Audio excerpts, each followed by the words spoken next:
and welcome to the City Council, Norman Utilities Authority, Norman Municipal Authority, and Norman Tax Increment Finance Authority meeting of April 23rd, 2019. Madam Clerk, will you call the roll? Councilmember Bierman. Here. Councilmember Carter. Councilmember Castleberry. Here. Councilmember Hickman. Here. Councilmember Wilson. Here. Councilmember Clark. Here. Councilmember Holman. Here. Councilmember Scott. Here. Mayor Miller. Here. Please join me for the pledge.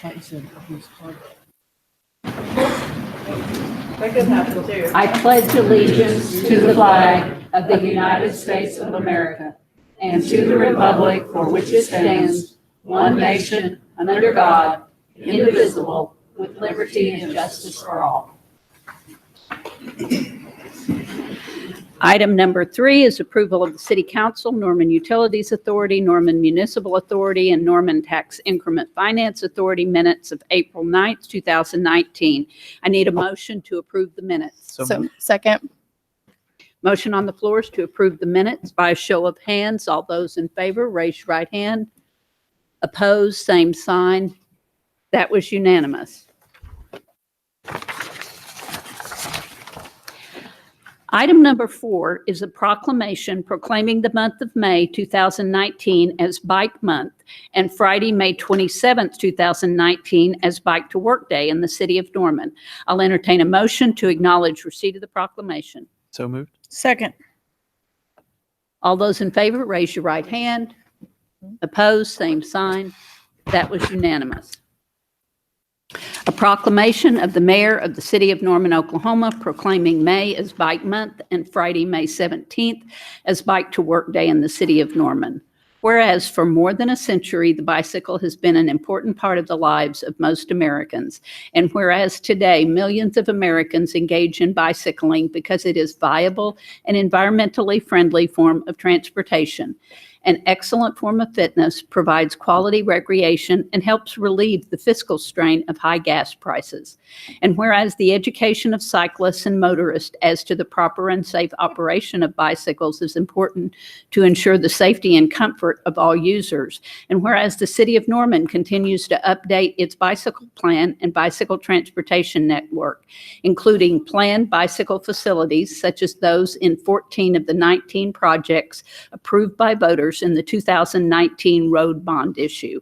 The inclusion of a safe bike transportation accommodations on the road widening project on 24th Avenue Southeast from Lindsay to Robinson, and the continued design and construction of multimodal off-street bike paths along Highway 9, along Flood Avenue from Robinson Street to Tecumseh, and along Constitution Street between Jenkins and Classen Boulevard.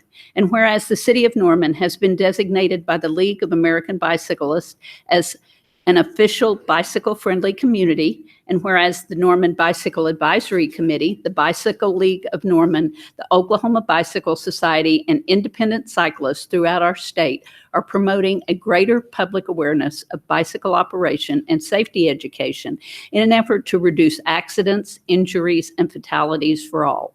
Now, therefore, I, Mayor of the City of Norman, Oklahoma, do hereby proclaim the month of May as Bike Month, and also proclaim Friday, May 17th, 2019 as Bike to Work Day in the City of Norman, and encourage all citizens to recognize the importance of bicycle safety, be more aware of cyclists on our streets and highways, and invite all to ride their bicycles to Andrews Park that morning as they bike to work from an 8:30 rally as show of support for bicycle use for all those reasons named herein. And at this time, I would like to present the proclamation to John Sharp from ACOB.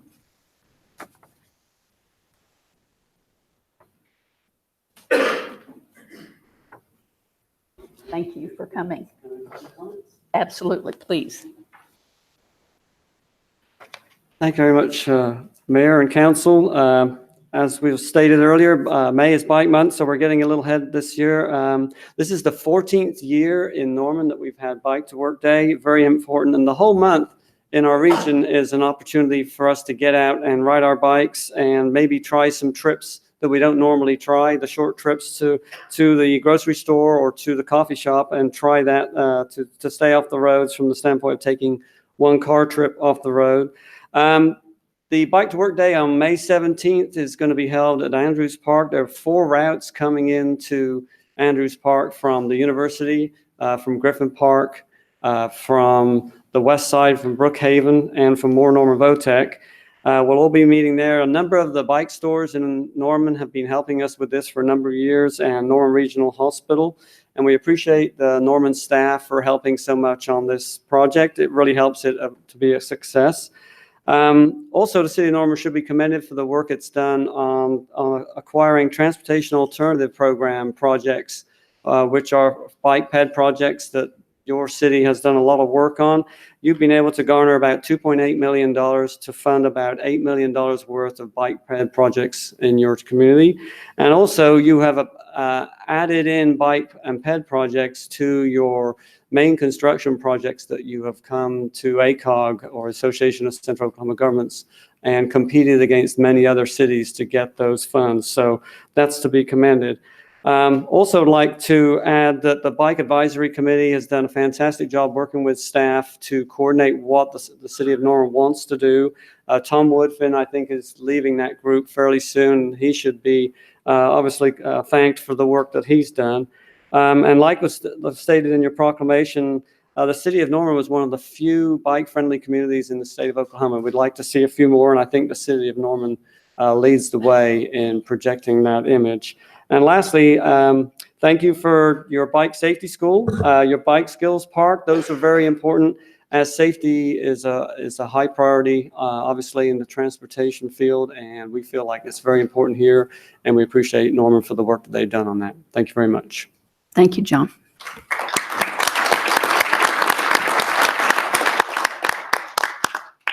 We appreciate all the work that ACOG does to encourage cities to be multimodal and to increase their number of bike ped projects. And we also really, really appreciate our Bicycle Advisory Board. And as John mentioned, Tom Woodfin will be leaving, and he will be sorely missed. So thank you very much. Item number 5 is a proclamation proclaiming the week of May 5th through 11th as National Travel and Tourism Week in the City of Norman. I'll entertain a motion to acknowledge receipt of the proclamation. So moved. Second. All those in favor, raise your right hand. Those opposed, same sign. That was unanimous. This is a proclamation proclaiming the week of May 5th through 11th as National Travel and Tourism Week in the City of Norman. Whereas travel has a positive effect on the City of Norman, the state of Oklahoma, the nation's economic prosperity and image abroad, business productivity, and to individual travelers' well-being. And whereas travel is among the largest private sector employers in the United States, supporting 15.7 million jobs in 2018, including 8.9 million directly in the travel industry and 6.8 million in other industries. And whereas travelers spending directly generated tax revenues of $171 billion for federal, state, and local governments, funds used to support essential services and programs. And whereas travel and tourism in Norman produces $258 million in travel spending, $10.7 million in tax receipts, and $74 million in annual payroll. And whereas meetings, events, and incentive travel are business functions that help companies strengthen business performance, educate employees and customers, and reward business accomplishments, which in turn boost the economy. And whereas leisure travel, which accounts for more than 3/4 of all trips taken in the United States, spur countless benefits to travelers: health and wellness, creativity, cultural awareness, education, happiness, productivity, and relationships. And whereas welcoming visitors from near and far always has been and always will be the enduring ethos of the travel industry in the City of Norman. Now, therefore, I, Mayor of the City of Norman, Oklahoma, do hereby proclaim the week of May 5th through 11th as National Travel and Tourism Week in the City of Norman, and urge the citizens of City of Norman to join City Council in this special observance with appropriate events and commemorations. And at this time, I'd like Dan Shim, Executive Director of Visit Norman. Thank you. Thank you, Mayor and Council. This is always a fun time of year for us. Norman is a city of festivals, and I'm biased, but it's the best city in the state to promote and visit. We have such amazing arts and culture, public art, athletics. A new national championship team was just crowned this past weekend. So we have the state's only urban park, just so many things to see and do when you're here. And so we're honored to promote and market Norman to our visitors and appreciate you all approving this proclamation. I would like to invite all of our council members as well as all of our citizens on Wednesday, May 8th. We will be hosting our annual tourism luncheon. This year, our keynote speaker will be the Lieutenant Governor, who has also been named the Secretary of Tourism. So he'll be talking about his vision for promoting tourism, not only in Norman, but also statewide. And so that will be at the University of Oklahoma's football stadium in one of the lounges. And our website has a link to register if anybody would like to attend. So please come to that and hear what the Lieutenant Governor has to say. And thank you for this. Thank you, Dan.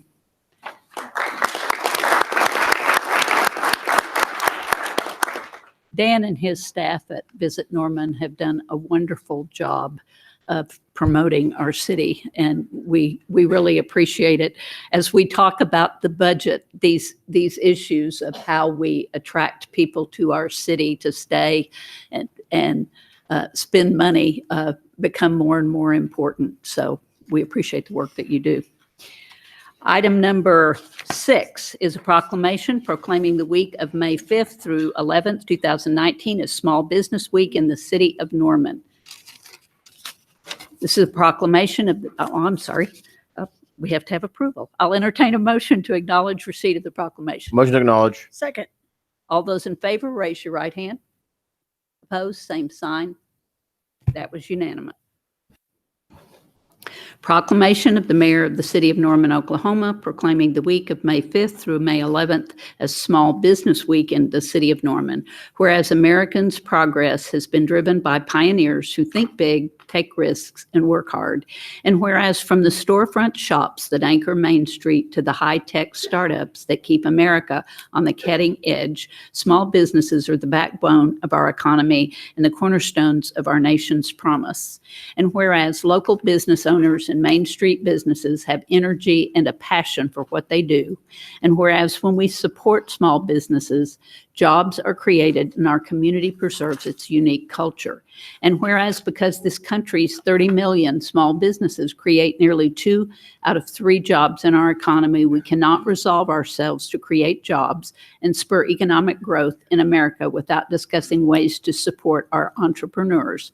And whereas the President of the United States has proclaimed National Small Business Week every year since 1963 to highlight the programs and services available through the Small Business Administration and other government agencies. And whereas the City of Norman supports and joins in this national effort to help America's and Norman's small businesses do what they do best, grow their businesses, create jobs, and ensure that our communities remain as vibrant tomorrow as they are today.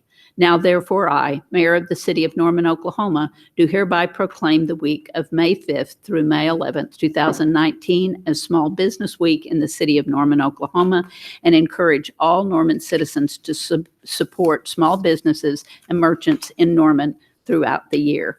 And at this time, would Matt Allen, owner of Day Creative, come forward?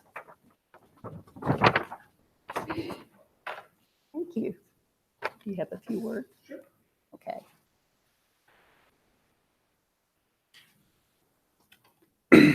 Mayor and Council, as someone who has started and still, last time I checked, still own my business in Norman, I'm just glad to live in a city that values small business and in a community that really has strong values on supporting our local homegrown businesses. And I'm just grateful to be nominated to receive the proclamation and look forward. I think Norman has some very unique potential through partnerships and stakeholders to really become a one-of-a-kind city when it comes to not just retaining our existing businesses, but launching and fostering and supporting long-term small businesses in the future. So, thank you.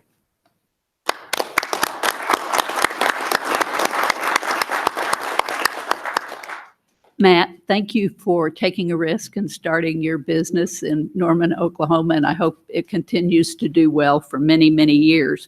One of the things we learned when we did the economic strategic plan a year and a half ago was that we have an unusually high number of entrepreneurs in Norman, and I think that speaks well for our city and its creativity, and I think we need to really do everything we can to shop at our local businesses and support them in every way we can. So thank you very much.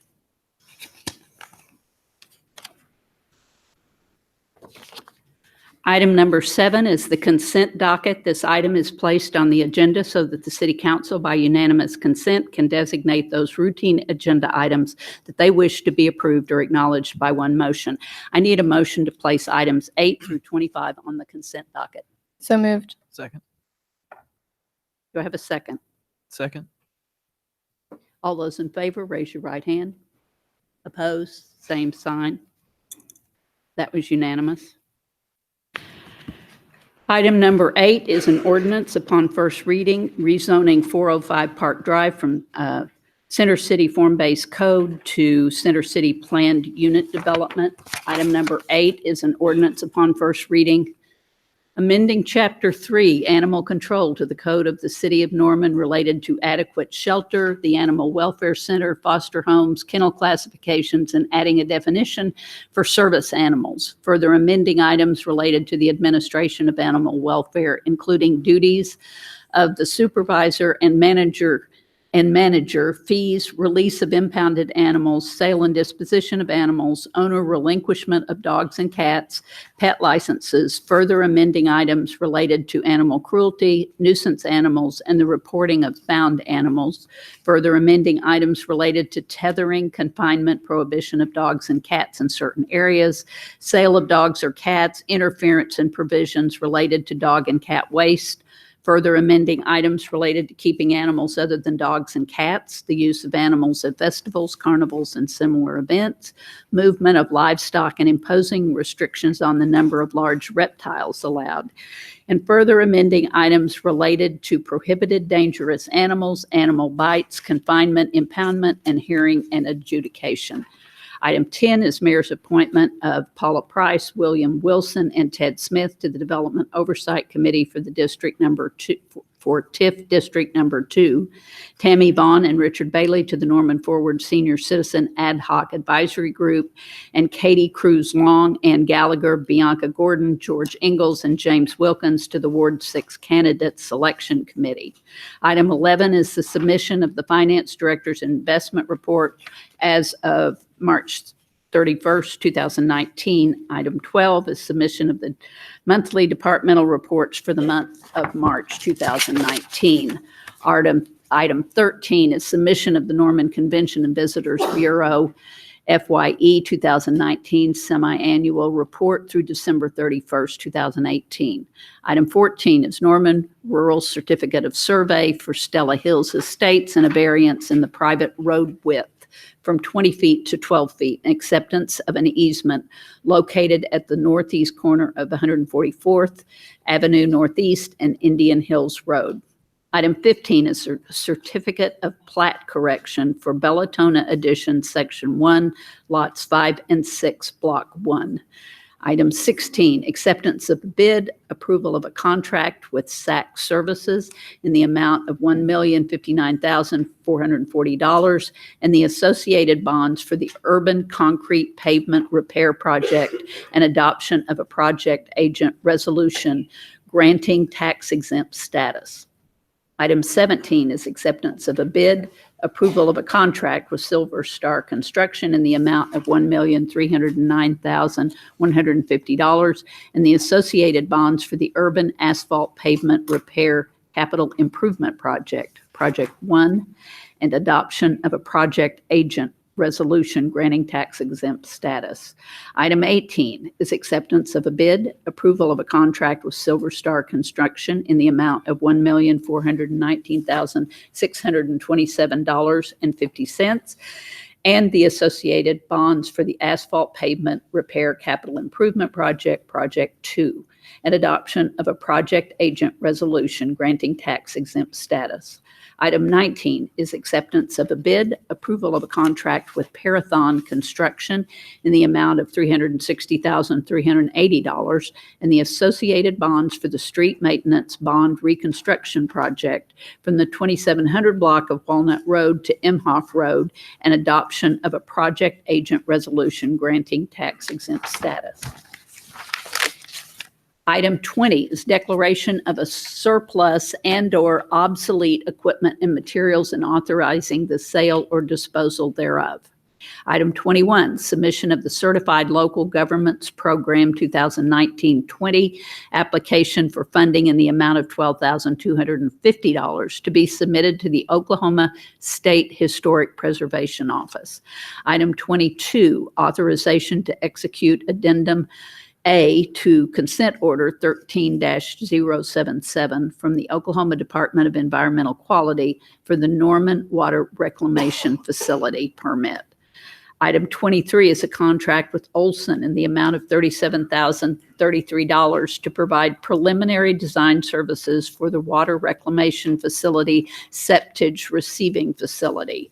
Item 24 is a resolution fixing amount of general obligation bonds, Series 2019A, to mature each year, fixing time and place bonds are to be sold, designating a paying agent or registrar, approving the preliminary official statement and distribution, and authorizing the clerk to give notice of sale required by law, and fixing other details of the issue. Item 25 is a resolution fixing amount of the general obligation bond series 2019B to mature each year, fixing time and place bonds are to be sold, designating a paying agent registrar, approving the preliminary official statement and distribution, and authorizing the clerk to give notice of sale required by law, and fixing other details of the issue. I need a motion to approve or reject the consent docket. Motion to approve. Second. Are there any comments from the council regarding any consent docket?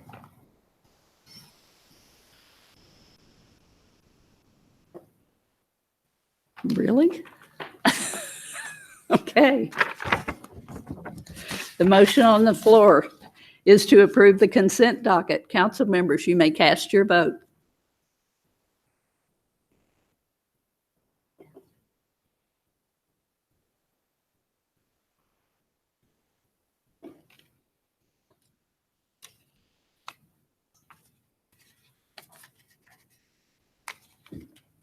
What? Did you push it?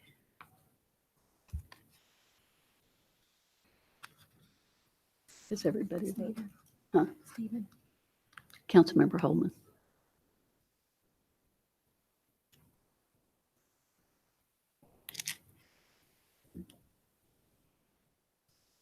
All votes have been cast, and the motion to approve the consent docket passes unanimously.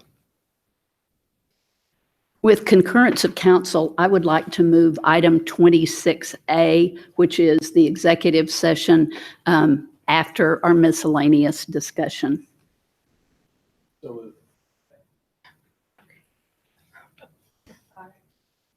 Unless there's an objection, that's fine. Thank you. All right. Item 26 is the first public hearing regarding the FYE 2020 City of Norman proposed operating and capital budgets and the Norman Convention and Visitors Bureau, Inc. budget with detailed annual plan of work. I'll entertain a motion to conduct a public hearing. So moved. Second. At this time, I'd like to recognize Anthony Francisco, Finance Director, who will make the presentation. Good evening, Madam Mayor, members of the council. We have begun the formal presentation of the city manager's proposed budget for fiscal year 2019-2020. We have had 2 study sessions before the council to date. And now we turn toward the public for input to the council in the budget process. Just a little bit of an overview of the city manager's proposed budget. On the revenue side, it totals $265,089,000. The major sources of revenue are general sales and use tax, user fee and charges for our public utilities, and then a variety of other sources. In the other revenue category, I would highlight this year is bond proceeds from the general obligation bonds that were just approved by the voters. So that is included in the revenue picture for fiscal year 20.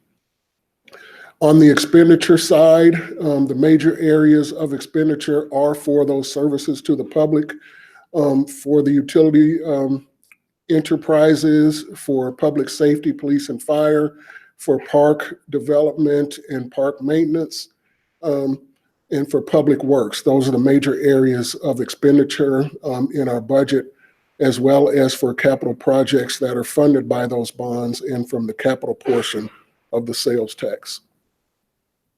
Within the general fund, which is the general operating fund of the city, those general governmental areas where there are no user fee revenues, the major source of revenue is sales and use tax.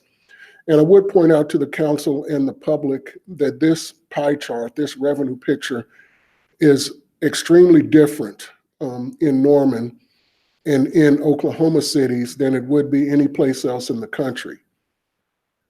Most cities in the country, this pie chart would look kind of more balanced in that there would be sort of a 1/3 from sales and use tax, 1/3 from the other revenue sources that you see here, and 1/3 from property taxes. But in Oklahoma, property taxes cannot be used by municipalities for operational purposes. So that is not a source of revenue to the general fund. So our revenue picture is kind of a two-legged stool, if you would. We're very dependent on sales and use tax for operational purposes.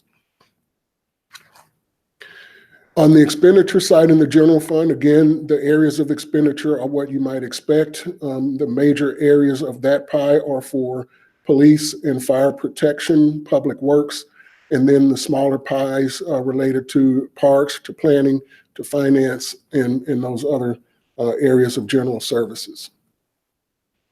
On the expenditure side, the budget totals $92.3 million in the general fund and $91.84 million on the revenue side. There are some major operational budget issues that have been discussed with council that council will be grappling with over the next few weeks and really over the next few years, as they have been over the past few years. There is an ongoing imbalance between our operational revenues and expenditures, where our expenditures exceed our revenues. And so we have to address that both in the short term and in the long term. We don't have adequate funds to address what we know to be needs in the stormwater areas, in the park maintenance area, and in the fleet maintenance areas, just to name a few. We know that there is an imbalance between the expenditures from the public safety sales tax that was approved on a permanent basis by the voters in 2016 and the expenditures from that source. So that is an area that has to be grappled with. Council is grappling with the fact that we are, as a city, taking over the public transportation operations to provide that service on a continuing basis to the public. And there is an imbalance in the revenues and expenditures from that source. So those are some major areas. There are a lot of other areas that are not touched on here that have to be addressed as we go forward in the budget. But we turn now to the public for your input to the council in that budget process. And this is the first of two public hearings that will be held related to the fiscal year 20 budget. At the request of council, we are asking for this earlier in the process public hearing. There will be a second public hearing at the May 28th council meeting, but we hope to enjoy and benefit from the public's input at this time.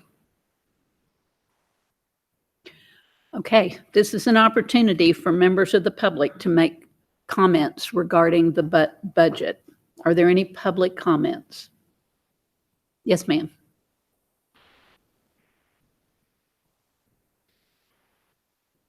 You Good need to evening. identify yourself and your address. I'm Ann Harp. I'm from 313 Foreman Avenue in Ward 2. I've been a resident of Ward 2 for the majority of my adult life. I have never played a round of golf my entire life, but I have a 17-year-old son named Sam who adores the sport, and he is a member of the Norman North golf team. He uses the resources like all the high schools do here in Norman Public Schools and all the middle schools at Westwood Golf Course. They use it weekly. The teams visit each of Norma's courses once a week, and then what they consider their home course once a week. For my child, that means at least 3 of those days of the week and every day of the summer week are spent at Westwood Golf Course. After hearing that Westwood was among projects that were being considered for closure in light of the budget, I did a little research today.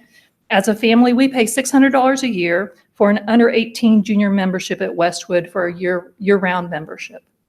The golf course closest in price to OU is OU, which is roughly $1,000 a year for comparable junior golfers. Belmar, which was the next level, is $1,200 a year, which gives you an idea of the affordability of Westwood. I'm very concerned that closing Westwood will put golf outside the reach of students who want to play the game. This would make golf one of the few public school sports without a practice facility. I spoke today to Rodney Young, who's general manager for OU's golf course, and he told me very frankly that as much as OU would like to support public school golf, they simply could not manage the extra student demand that closing Westwood would create. He said, if Westwood closes, high school golf in Norman may go away.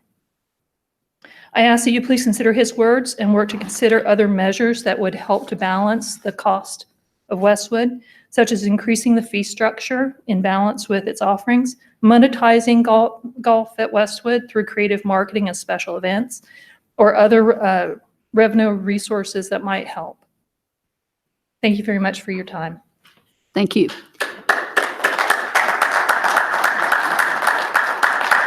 Okay. How many people are here concerned about the golf course issue? Okay. Could we pick 2 or 3 to come forward and speak for the group so that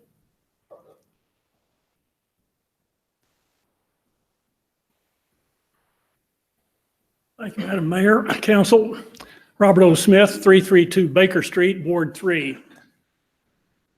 I was born and raised here in Norman. Left when I was about 12 years old, moved to North Dakota.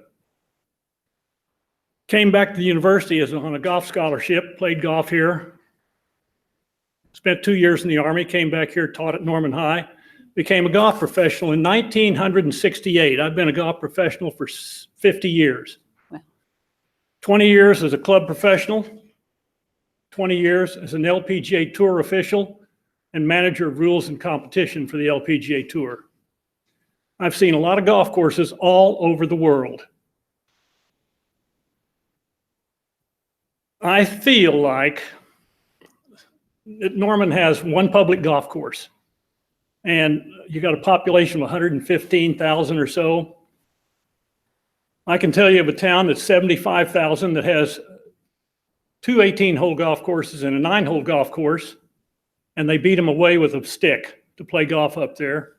True enough, it's in Bismarck, North Dakota, where they can only play about 7 months of the year. But you just can't, you're not going to like what I'm going to tell you. And my dad told me this years ago. And I know the golf course doesn't make money, but unfortunately, golf courses aren't supposed to make money. They're there as a service to the community. If you want to make money, you've got to spend money. When I first retired in 2008, I came back to Norman from the tour, and they asked me to come to a meeting at Westwood. We talked to some people from the PGA of America in the office at the Westwood course. And they talked about different ways of raising money, and I finally had all I could stand, and I raised my hand and said, I'd like to say something. You got a golf course there that you really need to take care of. You've got you've got people that work there that are really good, but you don't have enough. You don't have enough people. And I hate to tell you this, but you've got one PGA golf professional and you need at least 2 and maybe 3 more. And you shouldn't put them behind that counter punching that cash register. They need to be on the floor mixing with the customers. You've got bunkers out there that you either need to fill them in or take care of them properly. You need to aerify the fairways, you need to clean up the creek banks, and you need to get the cart path system fixed so that people will quit driving in certain areas and just wearing it out to dirt. Now, I've seen lots of golf courses, and I've seen courses in Malaysia, Japan, Korea. Here in the United States, I've been all across this country to golf courses doing tournaments. And they'll spend money. Now, I don't expect you all to be like Augusta National. They've got a budget that a show dog couldn't jump over their budget. But you've got to take care of the golf course. You really need more maintenance people on the golf course. In the summer months, if I were doing it, you need 15 people to take care of that golf course, minimum. When we did tournaments on tour, the maintenance crew was 25 people. I know that costs money, and you probably don't have it. So I'm sure that we'll agree to disagree on what needs to be done. But that's where I'm coming from, and I really feel like this could be a great golf course. It's a huge asset to the city of Norman. And if you've got an asset, your home is an asset, you take care of it, I'm sure. You've got an asset sitting out there, 120 some acres, you need to take care of it. You need to really fix it up. So, I hate to see you cut a lot, and I hate to see you cut it out, because a city this size has got to have a public golf course. And as the young lady said earlier, you can't afford to play at OU. You can't afford to play at Belmar. You can't go to the trails. It's a private course. You're going to drive people away from Norman to play at Early Wine or go to Purcell and spend their money there in Oklahoma City or Purcell. I don't think that's very smart.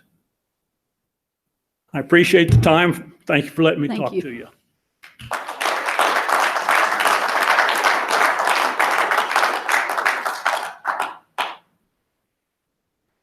Hello, Mayor, Council. It's going to be hard to follow Robert O, but my name is Shaun Simpson. I'm the Westwood Men's Golf Association president, and we, on behalf of all the members, we have 324, I think, last year. We second everything he just said. With that being said, I'm a resident of Ward 6. I've lived in Norman 30 years of my life. I grew up at Westwood. I worked there in college. I worked there after college, and now I'm the president. I've been out there since I was 7 years old. I looked at the budget since last Thursday when it kind of got brought to attention that Westwood was in the discussions for the budget. And kind of to second what Robert O said, with the Norman Ford thing, it kind of shocked me that the amount of money being spent on swimming, tennis, soccer, baseball, all the other sports. And there's nothing for the golf course. Now, we did have a $2.5 million green renovation back in 2003 that we're still paying on. But other than that, I'm not that familiar in the last 25 years that a lot of money has been put toward it. And kind of like Robert O was saying, I don't think the Men's Golf Association is asking for a big project, but like you said, more capital for maintenance things, more advertising, anything to do to help the golf course grow. And the Men's Golf Association, we have 300 plus members. We're there. We have a lot of different variety of people that have a lot of ideas that are always willing to help discuss things. Thank you. Thanks.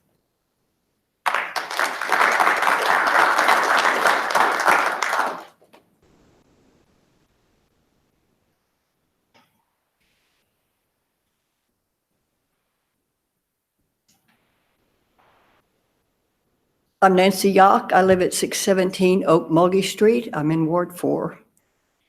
I'm also a realtor, and I have lots of people come to Norman, and one of the places I always show them, actually with a lot of pride, is our nice golf course. and water park. And people like to retire to Norman, and maybe a golf course is something they would like to have and like to know it is there. And when we talk about coming in for small businesses and people coming here and there and tourism, I think it is a huge asset. The town of Blackwell, Oklahoma, of about 6,000 people has a golf course. What are we doing? And I'm also concerned about all of our quality of life issues that we have voted for. Are we now going to tell those people, if you don't have a funding stream, we can't do them? What, I mean, is quality of life means something we provide the citizens? And if they all have to make a profit or break even, we best inform everyone at this point before they start anything that they have to look for funding sources. Otherwise, they may get shut down. I thank you all.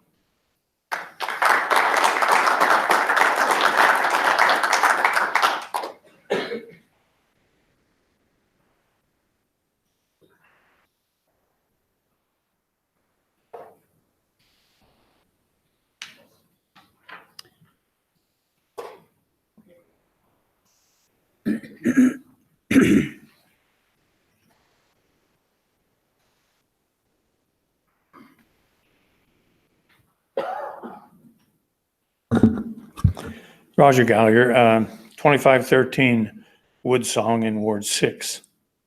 I had some other ideas here that might reflect the program today. So if I I get too early on this, just tell me it's the wrong one. Operating and non-such.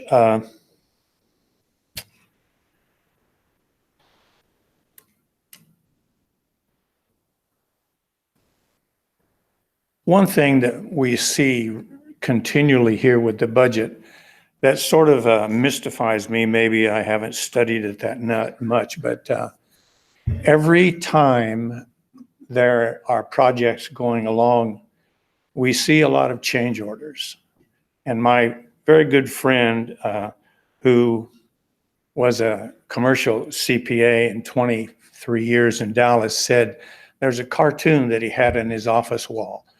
The cartoon was a wagon with a sign, it was contracts, and pulling the wagon were dogs named change orders. So it leads me to wonder, when a contract is let, granted, people look at it and they evaluate it and you come up with a price. And then sometimes during the construction or during the phases of construction, there are change orders that appear. And if you look at monthly meetings here where we see change orders, it's quite a bit of money. I know there's a formula, you don't go over so many and you can have those. But I wonder if you've paid any attention to scrutinizing the change orders a little more tightly if we're talking about money. I'm just interested in the money concept, and change orders was something that energized my thoughts there for a while. That might be worth looking at because there's a wealth of them from time to time when we're conducting these projects. The one facet of our transportation is the bike lanes. Why not take some time, stop some of the bike lane constructions for a while until the money gets a little better in 2 or 3 more years, and you can continue expanding some of these bike routes. Now, if that interferes with some of the practices or I'm violating some issue here regarding transportation, the trails and the road, the bike multimodal road that includes bike lanes up around the lake is going to be in a lot of money. And if that could wait a couple of years with more important objects, since the theme, the concept that everyone has here in the public is that don't do any harm to the city and don't do any harm to the residents and don't do any harm to the employees. That's critical. But what would that do to offset some of the construction on the bike lanes for a couple of years or 3 years, like tonight in the meeting when it was suggested that looking ahead and collecting fees or collecting the money for certain projects and not spending them and waiting, and the roads came up as an idea. Maybe the bike lanes could be one of the issues to look at. You wanted ideas, and that's one of the ideas I had this morning with a couple of cups of coffee. We looked at furloughs in the past. They were minimal. They weren't lengthy. We were talking about maybe 1 day a month or 1 day every 2 weeks or something like that as a temporary tactic to control some of the budget. I just think to throw that out that it might, it's been mentioned before, it's not new. I listened to it 2 weeks ago at the other committee meeting. So I think that might be something to scrutinize and to take a look at and consider. If we don't consider every leaf on the tree, we don't know how big the tree is. So let's take a look at some of the things that aren't mentioned. Some of them aggravate nerves, but at least rather than have a budget that is full of holes and causing us grief and not really functioning, then it's worth to look at some of these things that are not, they're not sweet, they're not pablum. Some of them scratch, but it's worth it recognizing them. Let's get the TIF closed. I saw this, that it said that the plan evidently is in the works to do this. Let's do it. Every month that we go through without closing the TIF is money we're losing on our shopping. It's very simple. People going through those stores are spending, and sales tax is coming into the city and it's portioned out to the TIF. Let's get that done. You're saying that it's going to be a major part of fixing the budget. Well, let's do it. One last thing. I've seen this when I was on council, and I talked to the fire chief about this in some detail when James was our fire chief, and he came back to me after a while, and he told me that the city provides free fire service to OU. Now, I've mentioned this before to other people, and other people on council have talked about it, but we provide a life-saving service for fire and medical emergency situations to the University of Oklahoma. They do not have their own facility for that. They depend on the city. That's fine. But this is done gratis. Now, I don't know what other conditions exist between the city and OU regarding what, let's say, I'll scratch your back and you scratch mine a little bit. I don't know if that is interplay with fire service. But for the hundreds of hours, almost 900 hours last year for fire service calls to OU, that's a lot of money, folks. And that's a lot of people earning money that the city's paying for. And that's a lot of trucks we're operating. And we just bought a couple of apparatuses, and they're wonderful things. And the fire department saves lives and saves buildings and saves property. So I just think that might be something to look again, because it's about $1 million a year.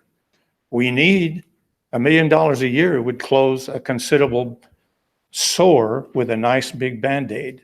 So some of my ideas, and we'll just continue to listen and hope that we can work this out, because we're all going to be missing a meal or two if the budget doesn't work right. And you wanted people's opinions, so that was some of mine. Thank you very much. Thank you.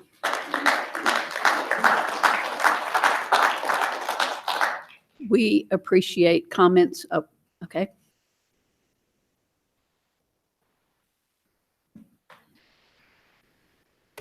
Steve Ellis, 633 Reed Avenue.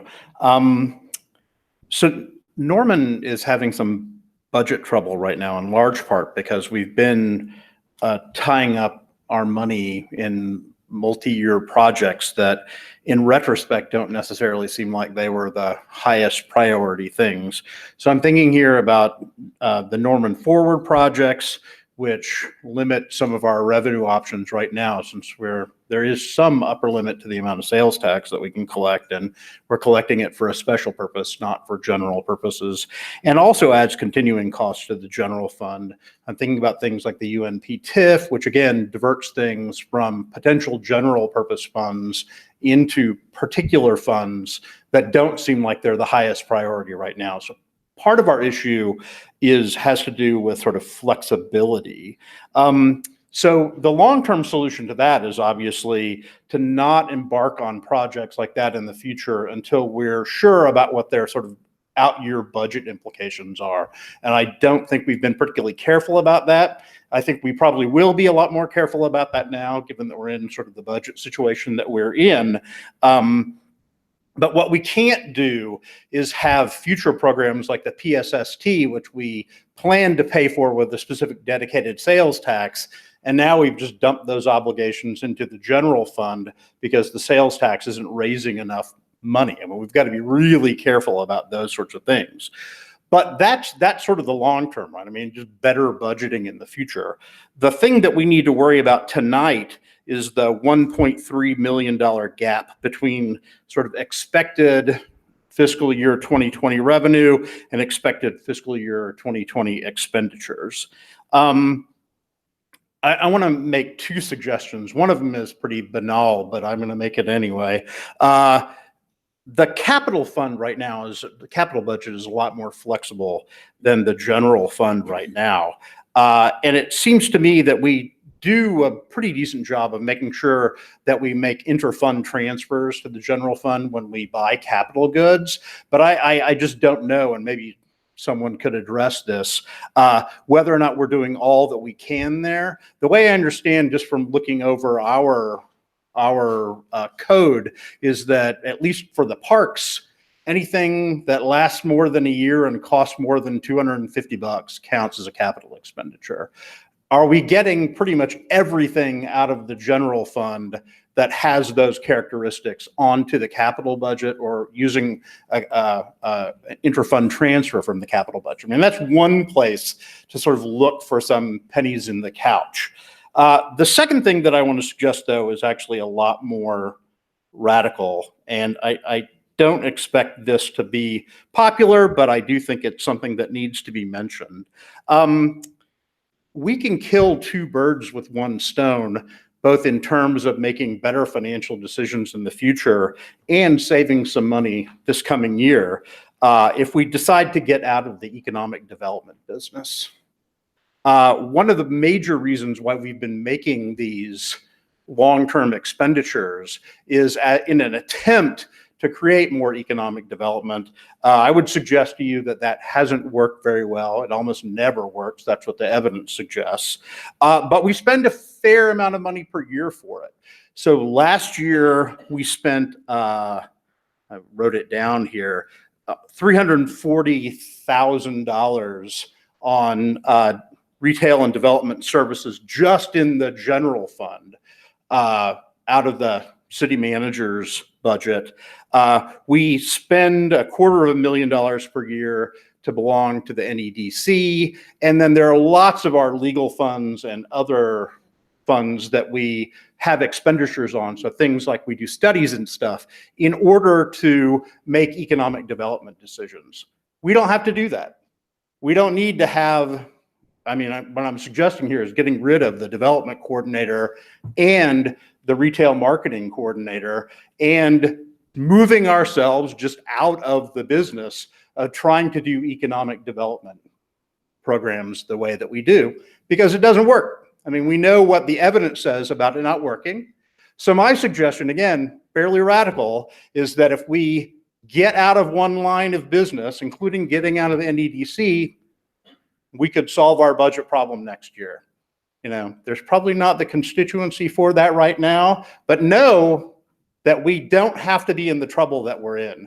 We got in the trouble that we were in because we're making multi-year expenditures on stuff that we, in retrospect, don't think are that important.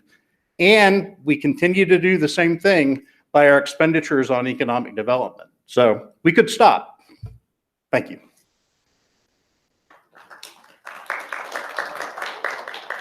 Should I correct? Just go on. Okay.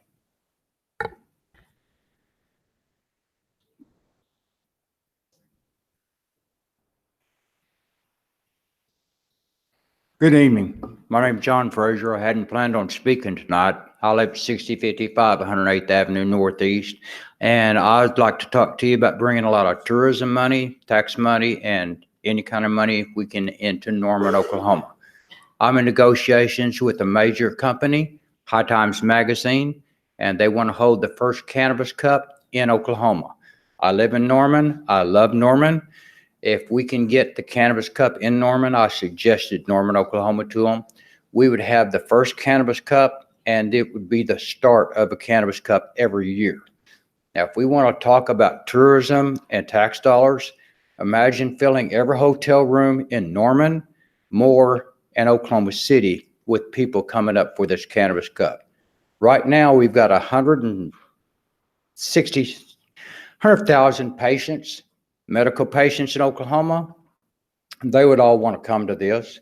We've got several thousand growers in Oklahoma. They would all want to participate in this. This would be advertised worldwide in High Times Magazine, and it would put Norman, Oklahoma on the map for tourists if you should come to this, Oklahoma. Okay. It was just a great time to talk to you. Thank you all. I appreciate for listening to me. Thank you. Well, our tourism person's right over there. You just go talk about the conference. Visit Norman. There you go. Mm-hmm.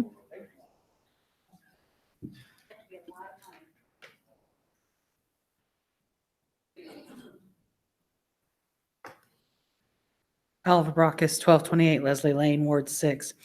I would just like to ask which way the council is leaning on solving this budget problem. I'm in the quality of life camp, as you all probably know, but I haven't heard what you all are thinking, what you all are looking at as places to cancel other than the Westwood Golf Course. So if I can ask a question, which way is the council leaning?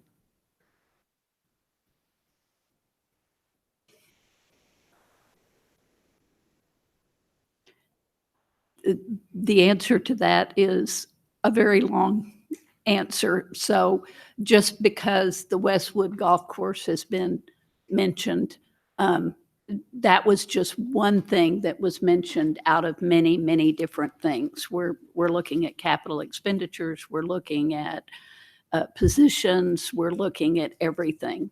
So I don't see the council leaning one way or the other right now. We're just at the beginning of the formal process.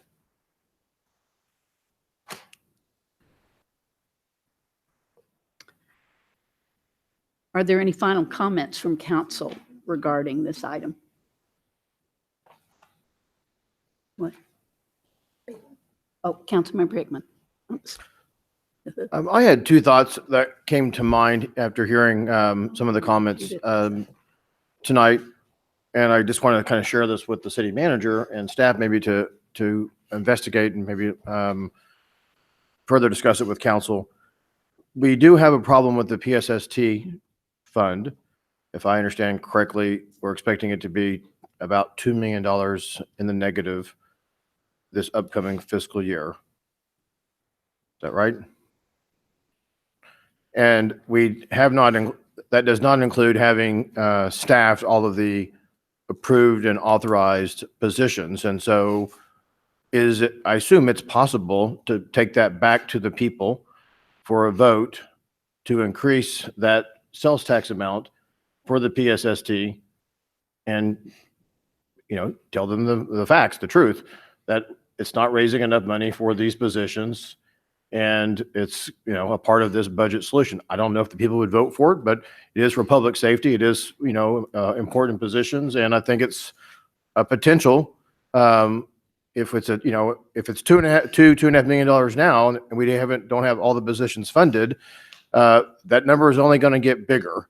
of a delta. And it's sort of like how we do our utilities, where we go out and ask for increases periodically over periods of years. Maybe we could go ask the people for an increase in the PSST dollars projected out, over the next 5 years, and see if we can begin to get that sales tax money for PSST to align with the actual needs. Just an idea, and be something that people have to decide if they want to fund that or not. At least if they don't, they would understand why maybe we haven't filled those positions if council chooses to not to continue to do that. And then I've mentioned this before, and I've actually talked to the fire chief about it, and Roger brought it up tonight. I do think, I don't think it ever hurts to talk to our community partners about the services that we provide when it comes to the, university and fire services. I don't know what is done in other college towns. My understanding is that it's about $1 million in value of services that we provide. OU does have their own police department, so the police are a different comparison, I believe, than, because they have OU Police Department, we have Norman PD. But considering that, we no longer have our partnership here shortly with the university on public transportation, that's going to increase the cost to the city by taking over the public transportation system. Probably we're estimating anywhere from $500,000 to $1 million a year in added costs of the city running the public transit system on its own.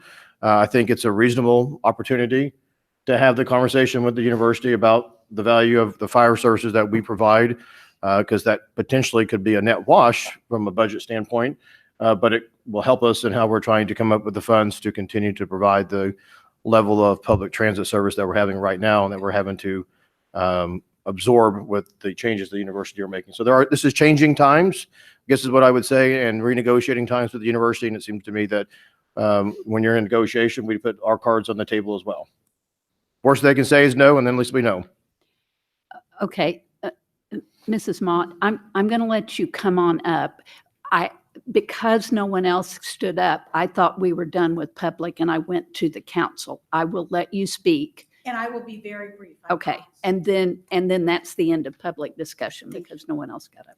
So I too hadn't planned on speaking tonight, but as I heard the proposal that we have the Cannabis Club meet here, one, I'd say I have no idea about council's receptivity to inviting a bunch of cannabis growers here. Could be good for revenue.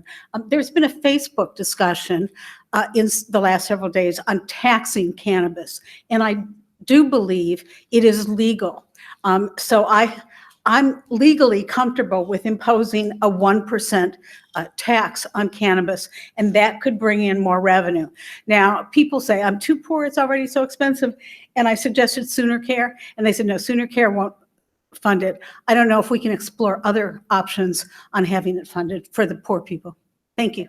Thank you. All right, Councilmember Wilson.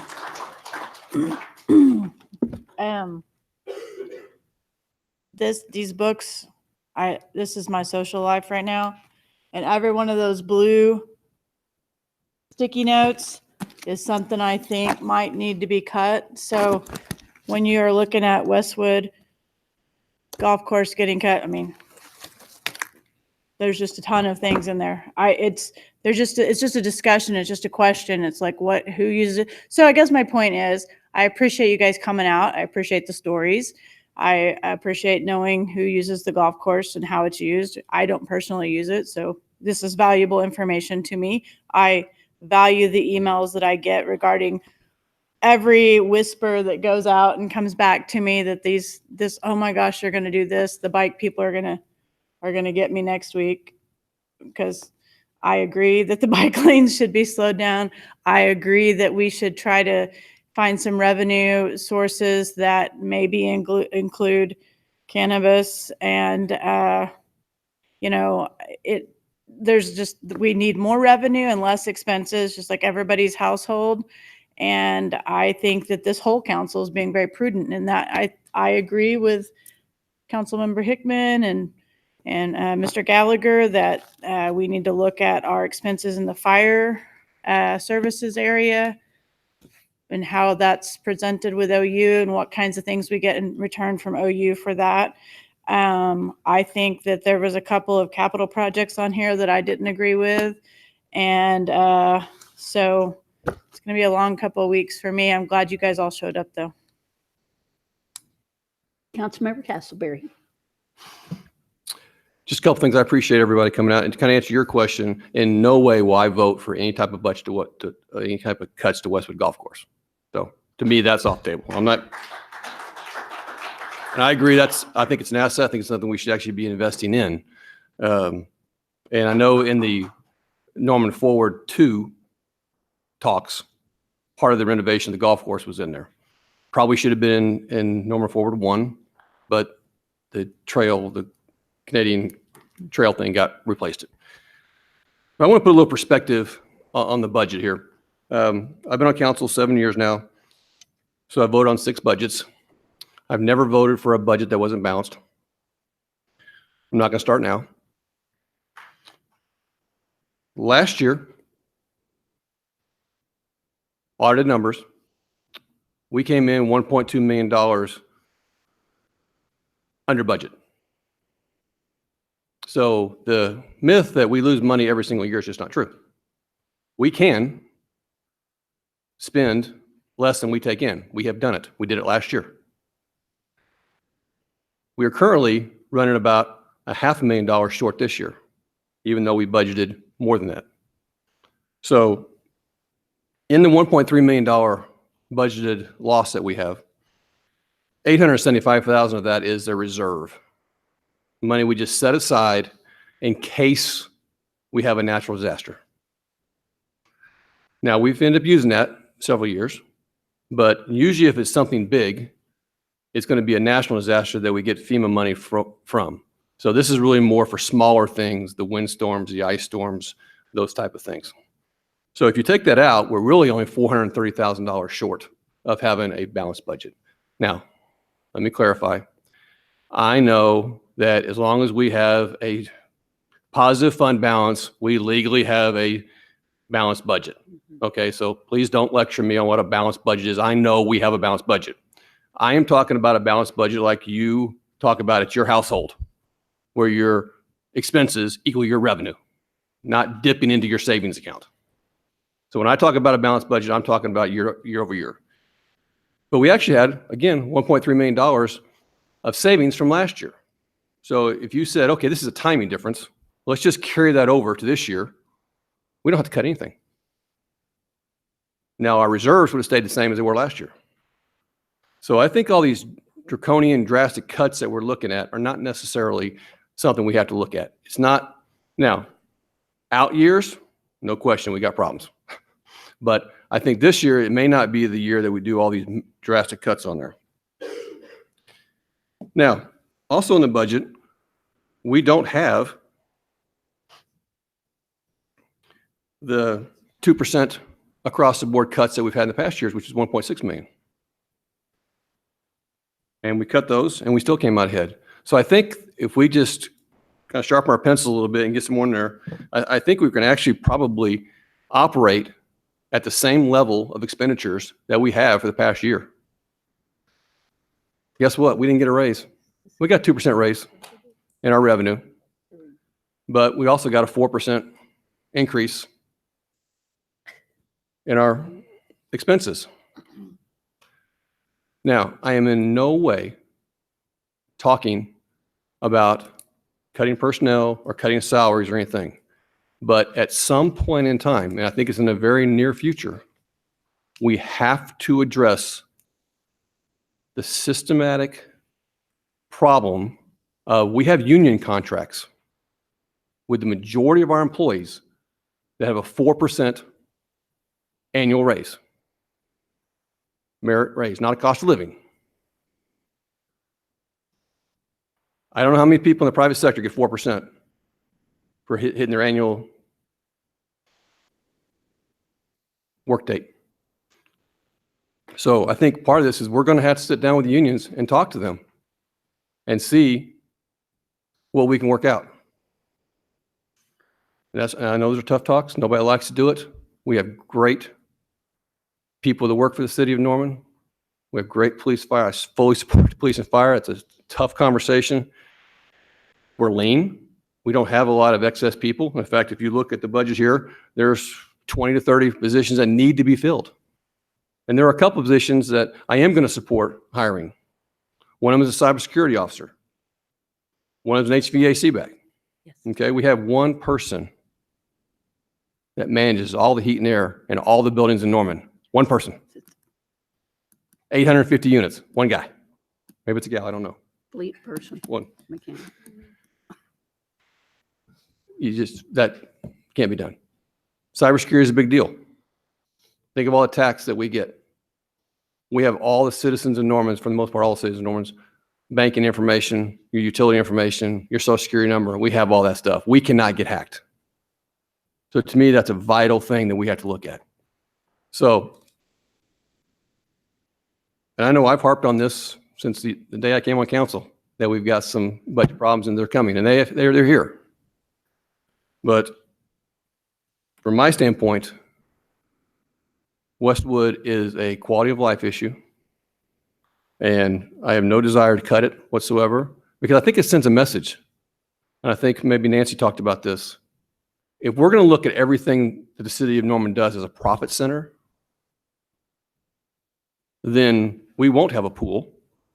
Does Andrews Park make money? Does Reeves Park make money? And I'll go ahead and say it, I'm not up for re-election. We lose $150,000 a year on the senior center. Is there anybody up here that would consider cutting the senior center? No. This was our whole conversation this morning. So there are things that we do as a city that we're going to lose money on. That's why we're the public sector and not the private sector. So I just want to kind of leave it at that I don't think we need to look at every single thing as a profit center. We need to look at a value. Is this something we value? How many citizens get this service? How many people benefit from it? We need to prioritize those things. But I don't think we need to make drastic cuts. And the last thing I'll leave with is, I know people are disappointed that the stormwater did not pass. But the stormwater utility would have not have helped the general fund at all. There was no additional funding for the general fund. So this is not a problem that we can blame the citizens on because they didn't give us more money. Now, we cannot spend as much money on stormwater as we need to. And whether it was it's not fair, it wasn't a rate structure, we don't think there's a problem. There's a lot of different issues. A lot of people voted no for a lot of different issues. But the consequence of that is we cannot spend, I don't believe, any more money on stormwater than we currently are now. We cannot increase that budget. The citizens have told us no, for different reasons. But I think our voters are very smart, and they know they made a value decision that I'm voting no. I understand the consequences of it. And I'm voting no for different reasons. I don't think it's fair. I don't think it's equitable. I don't want to pay it. It's not a fair structure. Everybody's not, whatever the reasons were, I believe they also said, and this is the consequence of that decision of me voting no. And that was telling us, you guys need to get your house in order. You cannot spend more than you take in. And so I think you were asking where we're leaning. I'm leaning towards not spending more than we take in. There's a lot of things I would love to do. I promise you, everybody in this council, you gave us $10 million, we'd spend it in a month. We'd have it all done. There's so many things that we want to do, things we can do, that would make Norman better. Everybody's got different ideas on what that is. But I think you have to make sure you take care of your fundamental services. You have to provide police. You have to provide fire. And the last thing I'll say about OU, I have no problem with negotiating with OU. But OU are also just citizens of Norman. Why would you charge them for fire service any more than you would charge a homeowners association? Don't they have about 20,000 students and employees out there that pay sales tax? No, they don't pay property tax. But they're citizens. Are we going to say that you need to provide more for fire and police than anybody else in the city? You start going down that road, then we can maybe have crime districts hey, this area's got a higher crime rate, therefore you guys should pay more for police protection. That's not what a community does. So, got no problem with reaching out to OU to see if we can partner with them to help some of this stuff out. But it's a slippery road when you start picking winners and losers and who you want to provide community services to.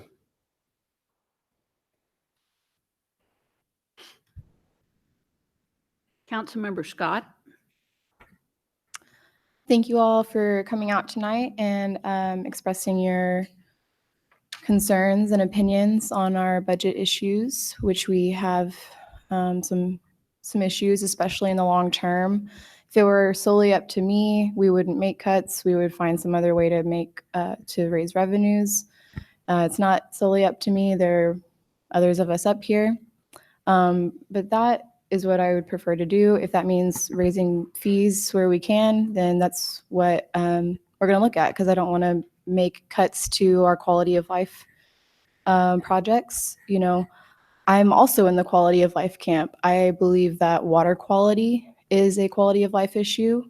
I believe that recreational activities, arts, parks, those are quality of life issues. Public safety is a quality of life issue.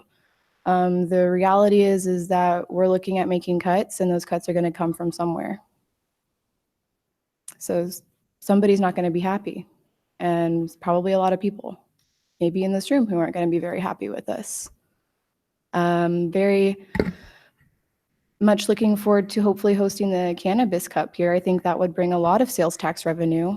If we can fill up all of the hotels in Norman and get that hotel motel tax, that's another thing we need to be considering of bringing tourists here. Norman is a college town. It's part of our identity. College football, maybe we need to be hyping sports up more than I would like to. I'm really not into football the way I once was, but maybe that's something we need to be doing. Like I said, I'm not really looking forward to the tough conversations that we get to continue having, and to probably upsetting many of you. But those are my considerations. I have to think about public safety, quality of life for everyone, not just few who benefit from some of the services that we provide. So thank you again for coming, and please keep sending us emails, coming to meetings. We appreciate hearing from you. It is important. Thank you. Councilmember Holman.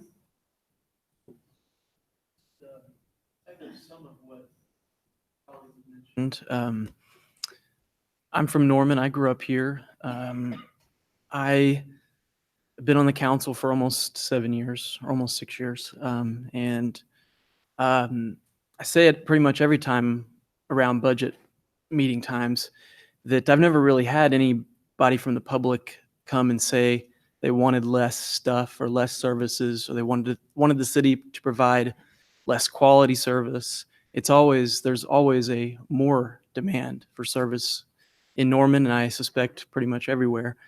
I'm a very firm believer in the role of government to provide services to the public that the private sector can't, won't, or shouldn't provide for various reasons. They don't make a profit, so on and on.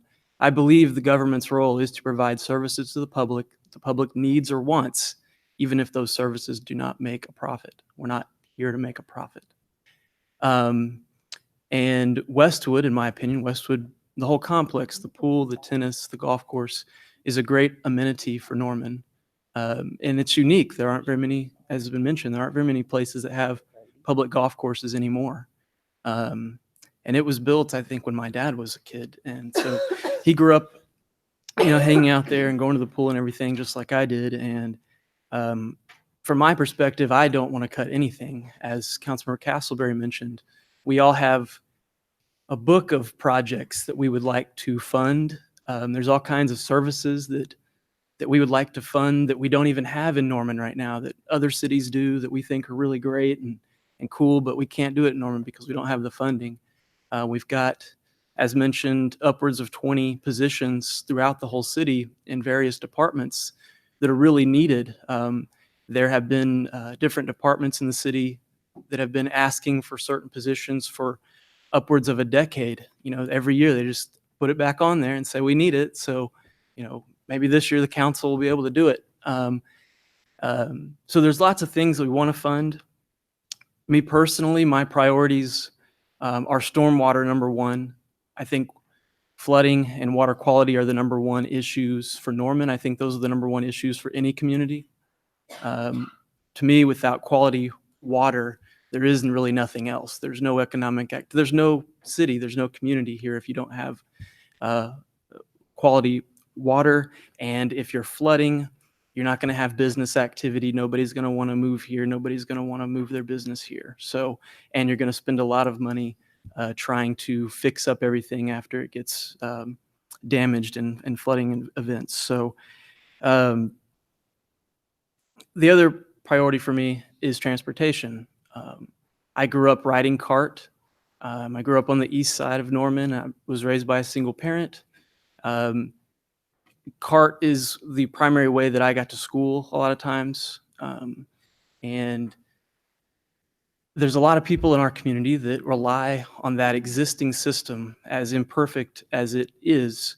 There are people that rely on that right now to get to work, to get to school, all sorts of things. And so right now, for me, my focus is on how do we maintain stormwater, our funding that we're doing right now. How do we increase funding to CART so that we can continue operating our existing system for the people that need it? The thing about stormwater that I would mention is, although the utility would not have fully funded our needs and would not have relieved the general fund of its obligation, it would have helped significantly in the oncoming years because, as we know, stormwater costs are projected to increase significantly over the next couple of years because we are under federal mandates to make certain improvements and meet certain standards. Those are not going away. It does not matter who the president is or who the administrator of the EPA is. Those regulations and those mandates are not going away. They're only going to increase, and the cost is only going to increase. The general fund is going to have to find a way to meet those increased demands of costs. So cuts will have to be made in other areas of the general fund to make up for that funding until the day comes that a utility might be able to get passed by voters in this community. But until then, the general fund is going to have to subsidize stormwater, currently $3.2 million a year, but it's going to increase every year in the millions of dollars over the next several years in order to meet these mandates. So I don't want to make cuts, but our reserves are not enough to keep on this path that we're on.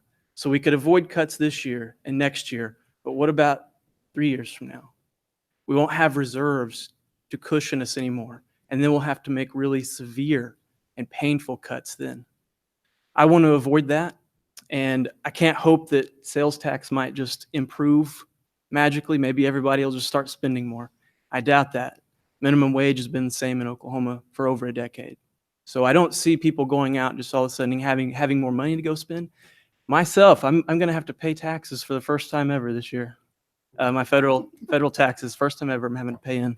I still have significant student loan debt and medical bill debt. I haven't had health insurance since I was in high school. So I have a whole lot of debt already, and now I'm going to have to pay taxes to the federal government for the first time ever.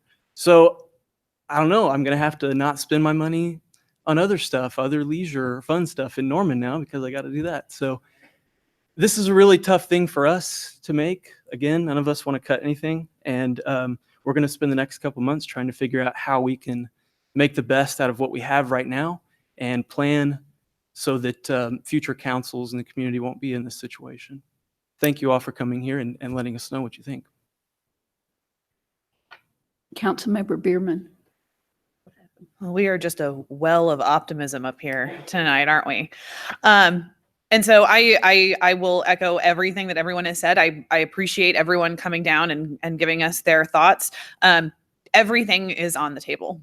Everything has to be on the table because there are actually 67 unfilled positions that city departments have asked us for, including 39 firefighting positions. So these are not just wants. Those are needs. Those are needs that we are continuing to push off. And while this year we might be able to stay above our 3% required operating reserve, I'm not entirely sure we are next year. Anthony, head, yes, no? Depends. But we are looking at within 2 years being hit by a slow moving train that we've been seeing coming for a very long time. And every year we do just enough to kick it off another year, push things down the road. But we have 2 bridges that are considered unsafe right now. And we have more of this infrastructure, more of these needs that are going to continue to deteriorate over the next few years. So we might be able to push off the unpopular and tough decisions this year, but we can't continue to do that.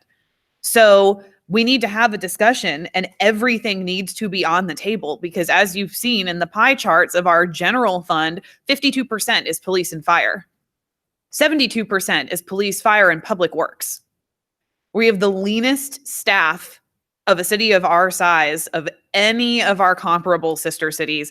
We have been nipping and tucking and doing 2% across the board cuts for the last few years to kick the can down the road, keep kicking the can down the road, and we just can't do it anymore. We've been able to stave off some of the worst, but as Councilmember Holman said, we are so heavily reliant on sales tax, and that number just isn't growing the way it has historically.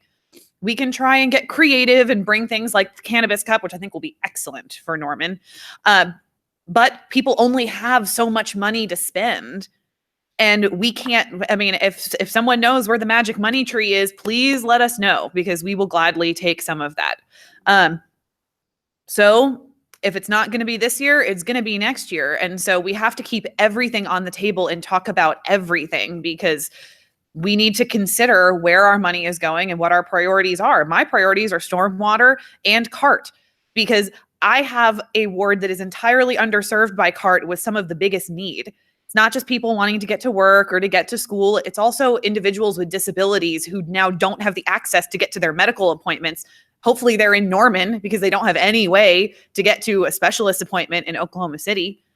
And they are absolutely terrified of what's going to happen when we take over the CART system and have to add another $500,000 or $1 million in spending. We might not even be able to maintain the service that OU is currently offering with what we're going to get from the FTA and the amount of money that we currently put in. So that $1.3 million deficit might actually be a $1.8 million deficit if we need to try and find another $500,000 to fund CART. And I'm telling you, I hear from operators of the CART system and their families, because sometimes the drivers themselves don't want to reach out, but I'll hear from their wives or their husbands, and they are terrified for their livelihoods as well. So these are very serious issues that we have here, and we need to have a thorough conversation about everything. I only brought my capital budget book because that's all we were talking about today. Again, sticky notes of anything and everything that we can cut to potentially get us there. And we need to start talking about, as Councilmember Scott said, potential revenue options as well. All of those revenue options will have to go to a vote of the people, because licenses and fees are only 1% of our revenue. So it's not like we can raise permit fees to get us out of this. So we're all going to have to make sacrifices, and the unpopular decisions that we're going to have to make, if not this year, then in the next year or two, they're going to be unpopular for us. We're not going to want to do them. They're going to be unpopular for you all. You're not going to like what's going to happen, but we're going to have to get there. If not this year, then in the next year or two. So maybe this is just the start of a 12-month discussion instead of a 2-month discussion, but we're going to have it. And everything has to be on the table. Everyone is going to have to give their input, and we're just going to have to try and find the most equitable things that we can cut that don't just impact just one group or the other. You know, a lot of the times what comes up are like, you know, the grants to social service agencies, because those are easy. They're, you know, we can just lop them off. That's what was brought up last year. So if we got to start thinking about it. Help us dive into these thousands of pages of documents and help us figure out what it's going to be, because it's going to be something and no one's going to like it. Councilmember Hickman. Thank everybody very much for coming out and sharing your ideas and thoughts. Last year when we were going through this process, at one of the finance committee meetings with the chairman, who is Mr. Castleberry, and myself, we asked that we add in this additional public hearing to have more opportunity for public input from people, as opposed to it being basically done right on the eve of when we voted on the budget. So I think this has been a success, and I think it's great that we have a lot more public input, and really do appreciate you guys engaging. This is a very important conversation, and I don't know the solution. I mean, I'm listening. I do want to put it in context for you, so you're not sitting there thinking, you know, how did this just happen? Why didn't we hear about this sooner? Part of what some of us at the time, I think, referred to it as masking. Part of what kind of got us to this sort of situation going into this budget, which we're talking about for the 2020 year, that's the fiscal year. That's what this budget is, the 2020 fiscal year budget, which shows about a $4 million fund balance carryover, you know, money left over in our sort of savings account. That $4 million is basically, some of you might remember in 2018, I think it was 17, 18, the found tip money. That was also about $4 million. You know, the money that had kind of, there'd been an accounting, you know, honest mistake about how monies were allocated between the TIF and the general fund. But we found some money that had been over allocated to the TIF, and it came back to the city's general fund. And that was about $4 million. And what happened at the time was that money was just put into the general fund, and it kind of masked, you know, hidden, if you will, this ticking time bomb of drawing down our fund balance and basically running out of money in our general fund, in a manner of speaking.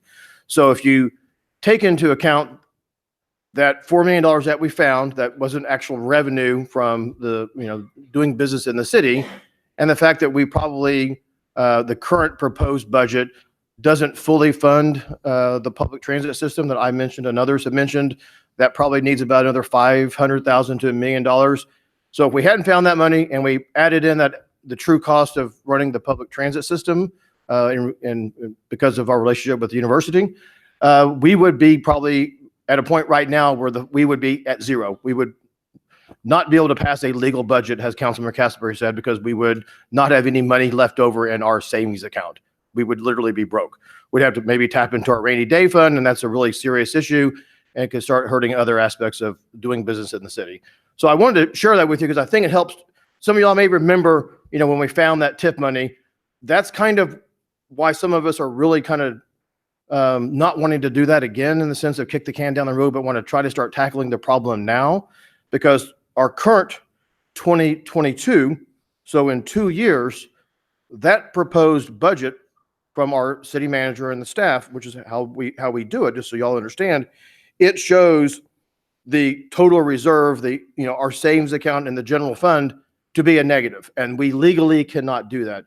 So if we don't start tackling it now, and we stay on the path that we are on right now with what's being proposed to us, and we don't make cuts now, or or sometimes even, if we don't get as good a revenues in 2022, that budget, we will not be able to lawfully pass that budget. We will have to make even greater cuts, and the pain probably would have to be worse. So I think it's important to put it in that context, that we found that $4 million a couple of years ago. That kind of allowed the council not have to do anything the last couple of years, which is kind of now at the point where we're kind of used up that $4 million in a manner of speaking, and it's kind of about what we're going to have left at the end of this upcoming budget year. So if we don't start acting now, we really run a risk that in 2022, when we prepare for that budget, which would be 2 years from now, 2021, it's going to be even, the cuts and the pain could be even worse. And so I think it's important that everybody understands that, and I hope that explanation helps to understand how we kind of got here and how it was sort of masked for a while with that found tip money. And again, thank you very much for your input.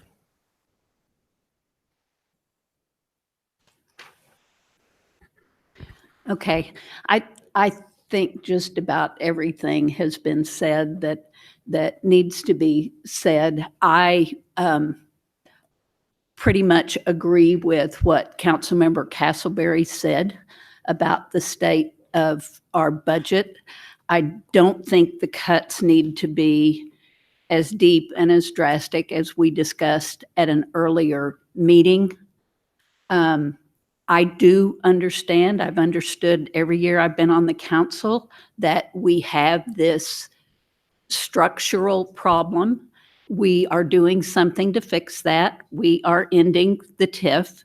That money will come back to the general fund, and it will help. We do have reserves. It doesn't change the fact that in the next 1, 2, 3 years, it's going to get worse and worse. I think there's some things that we can do to the budget this year to help with that. I think it's a wrong impression to leave that we have simply kicked the can down the road and that there have not been measures taken every single year to keep the budget under control. That has been going on for years and years and years. So we are at a new point. The fact that the stormwater bond and utility did not pass is serious. So those are all things. I do agree you have to look at everything. I also believe that you can't just look at the budget numbers. You have to think of the impact of that. What does that represent? Because we have to consider those safety issues like Councilmember Castleberry type cybersecurity. I mean, I believe we have to have that person, a fleet maintenance person. We've added all of these new vehicles. We don't have any more people to take care of them. That puts dangerous cars on the road. It costs more money in the end. So the HVAC person, there are things that we really need to add because they represent safety. There's projects that we really need to do. So you've got to look at the impact. If we start cutting into our quality of life projects, then how does that have a negative impact economically? So we have to consider all those things, and it's pretty complicated. But I also appreciate all the information that we have gotten, and all of that will be taken into consideration. At this time, I need a motion to close the public hearing. So moved. Second. All those in favor, raise your right hand. Those opposed, same sign. That was unanimous.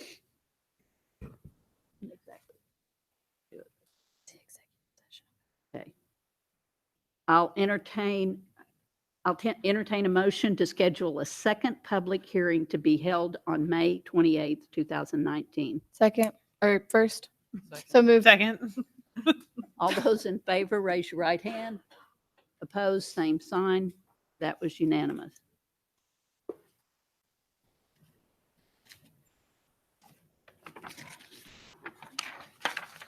This brings us to item 27, which is a resolution establishing a charter review commission for the purpose of conducting a targeted review of the Norman City Charter and to report its findings to City Council. Currently, there is a motion to adopt on the floor from the January 8th meeting. There are several amendments proposed, so with the council's concurrence, we will take them one at a time and then receive public input on the resolution as amended. We don't need to vote on that, do we? Are we going to vote on, just a quick question for you. Are we doing all of the amendments and then we'll take comments after all of them? Right. Okay. At this time, I'd like to recognize Councilmember Castleberry for the First Amendment. Okay. I move that Section J of Section 5 be amended to read, consider adding language to Article 16, Section 2 of the Charter requiring the City Council to consider resolution calling for a vote of the electorate to increase city utility rates under certain conditions, i.e. upon a finding of financial need after a review of the utility funds and their monetary sources by the finance director or upon the recommendation of an independent elected utility board. Is there a second? Any questions or comments from the council about this amendment?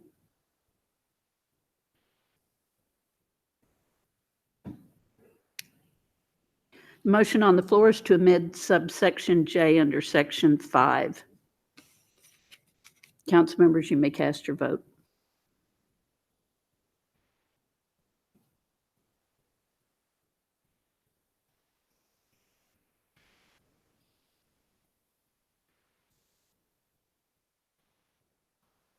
I'll vote. And the motion to amend passes by a vote of 7-1. Voting against, Councilmember Bierman. At this time, I'd like to recognize Councilmember Castleberry for another amendment. I move that section N be added to section 5 to read, review of Article 2, section 22, to consider allowing the outgoing council member creating a vacancy to appoint his or her successor unless such vacancy has been created due to removal from office as a result of proceedings by a court of competent jurisdiction. Second. Any questions or comments about this amendment?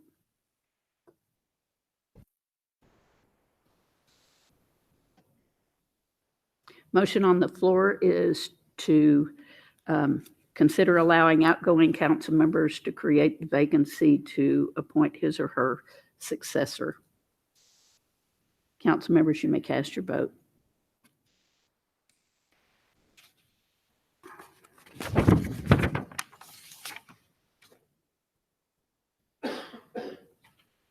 All votes.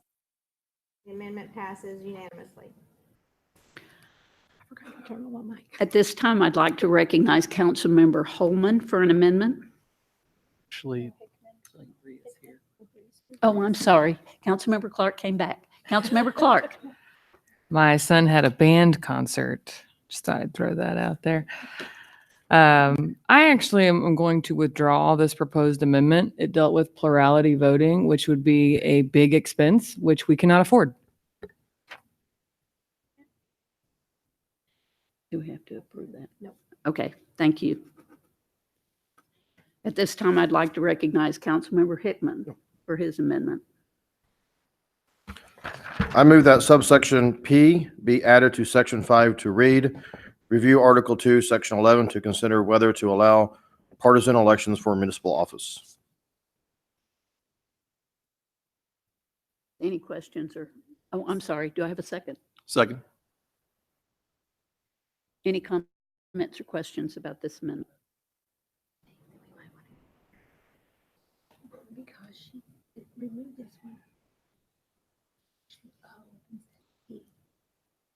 Oh, the wording needs to be to add subsection O instead of P, just because Councilmember Clark withdrew hers.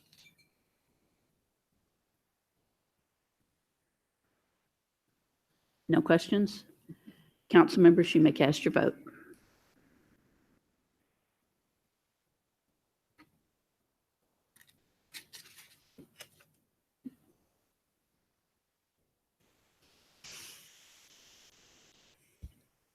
All votes have been cast and the motion to amend passes unanimously. At this time, I'd like to recognize Councilmember Bierman for an amendment. I move that Shaun Williamson Jennings be added to the list of commission members in section 6A and that the total number of members be amended accordingly. Any comments or questions?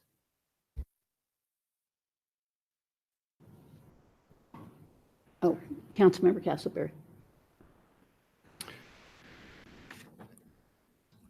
I just want to go ahead and say that there are several more of these appointments coming in, and I'm going to vote against every single one of them. Not because I have a problem with any of these people who are being nominated, but I believe that we have enough.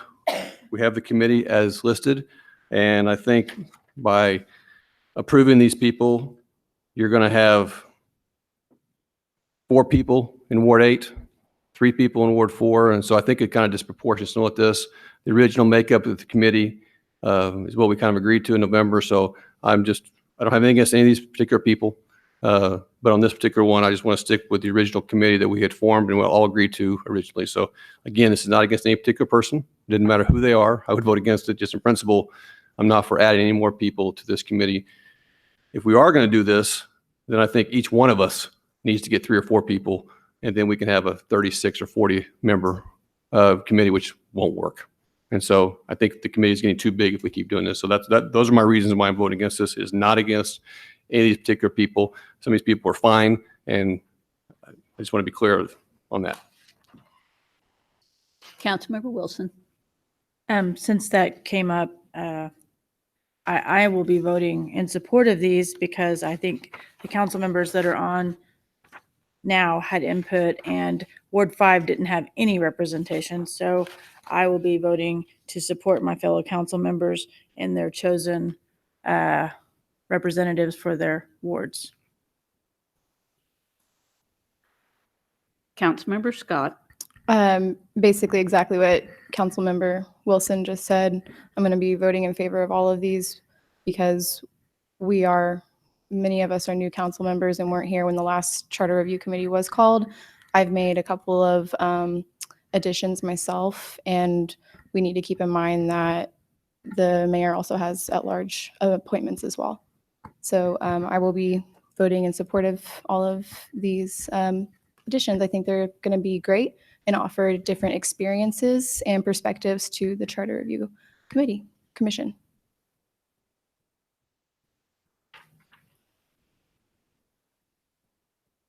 Council members, you may cast your votes.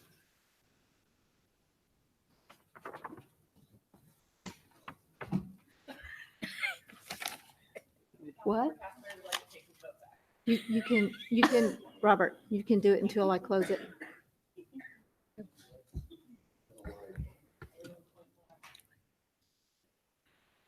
All votes have been cast, and the motion to add Shaun Williamson Jennings to the list of members passes by a vote of 7-1.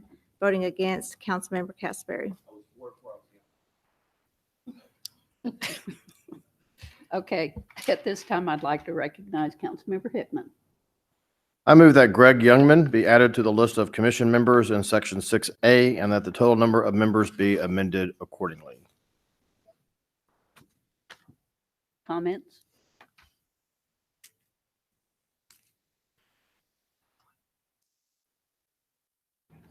Council members, you may cast your votes.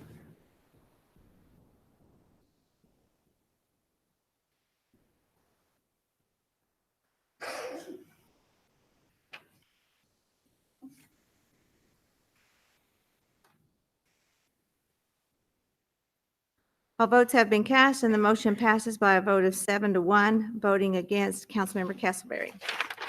Councilmember Wilson. Move that Tom Hackelman and Aisha Prather be added to the list of commission members in Section 6A, and the total numbers of members be amended accordingly. Do I have a second? Thought I'd put that out there. Questions or comments? Thank you.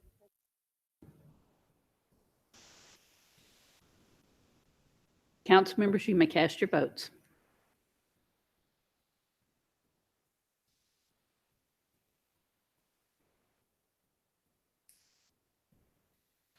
All vote. And the motion to add Tom Hackelman and Aisha Prather to the list of commission members passes by a vote of 7-1. Voting against, Councilmember Castleberry. Councilmember Scott.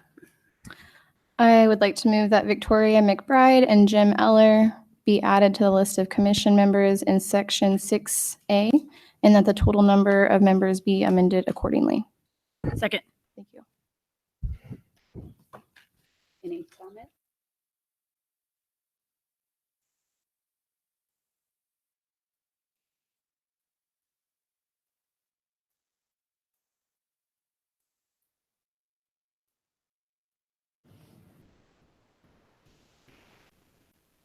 Motion to add Victoria McBride and Jim Eller to the list of commission members passes by a vote of 7-1. Voting against, Councilmember Castleberry.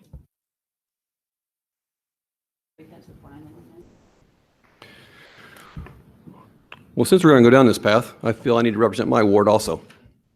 So I move that Brian Vineyard and Judith Monty be added to the list of commission members in Section 6A, and the total number of members be amended accordingly.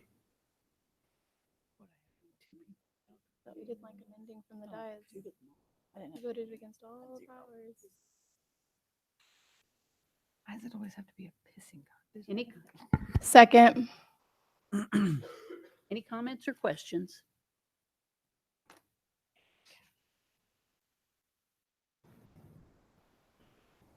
Council members, you may cast your votes.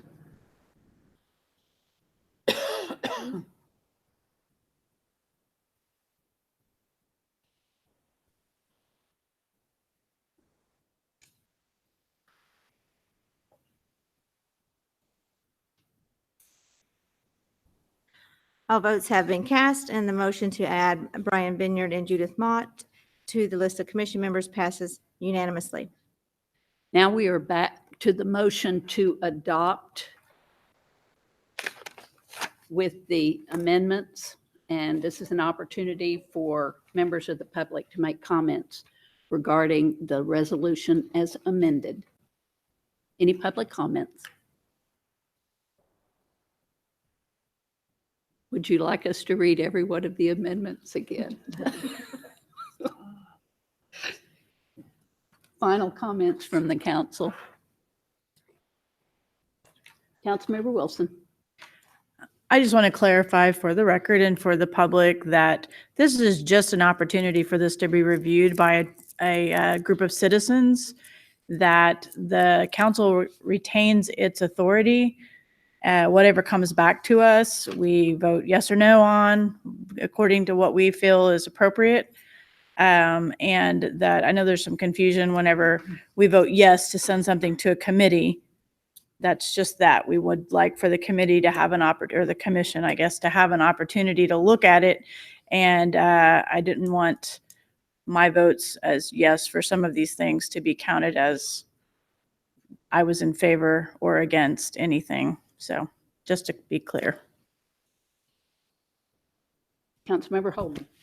Yeah, I was just going to mention that as well. There actually are several questions that this committee will be looking at that I personally do not agree with. But I am interested to hear what they think about these issues with our charter and what reasoning they might come up with for why it may or may not need to be changed. So, but I do want to get that perspective from the people of this committee and get their feedback. Thank you.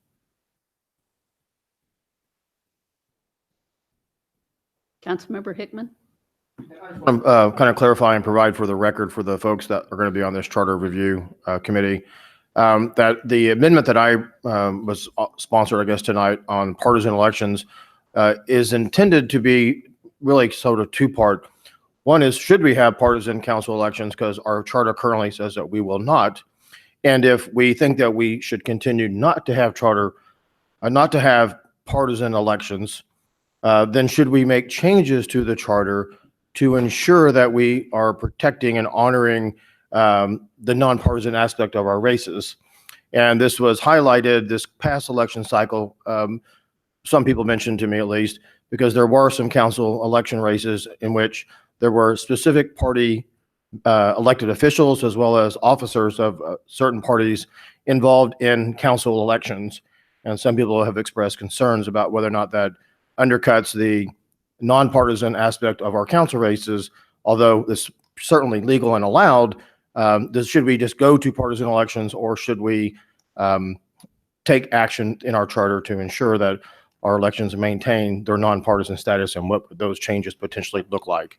And so that's just wanted to clarify that. So if the charter members, are wondering what was intended by that amendment, I think that's in part how the part of the issue should be considered by that committee, and when they're looking at it, and what changes, if any, they think should be made.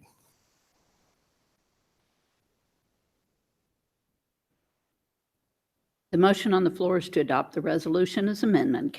Council members, you may cast your vote.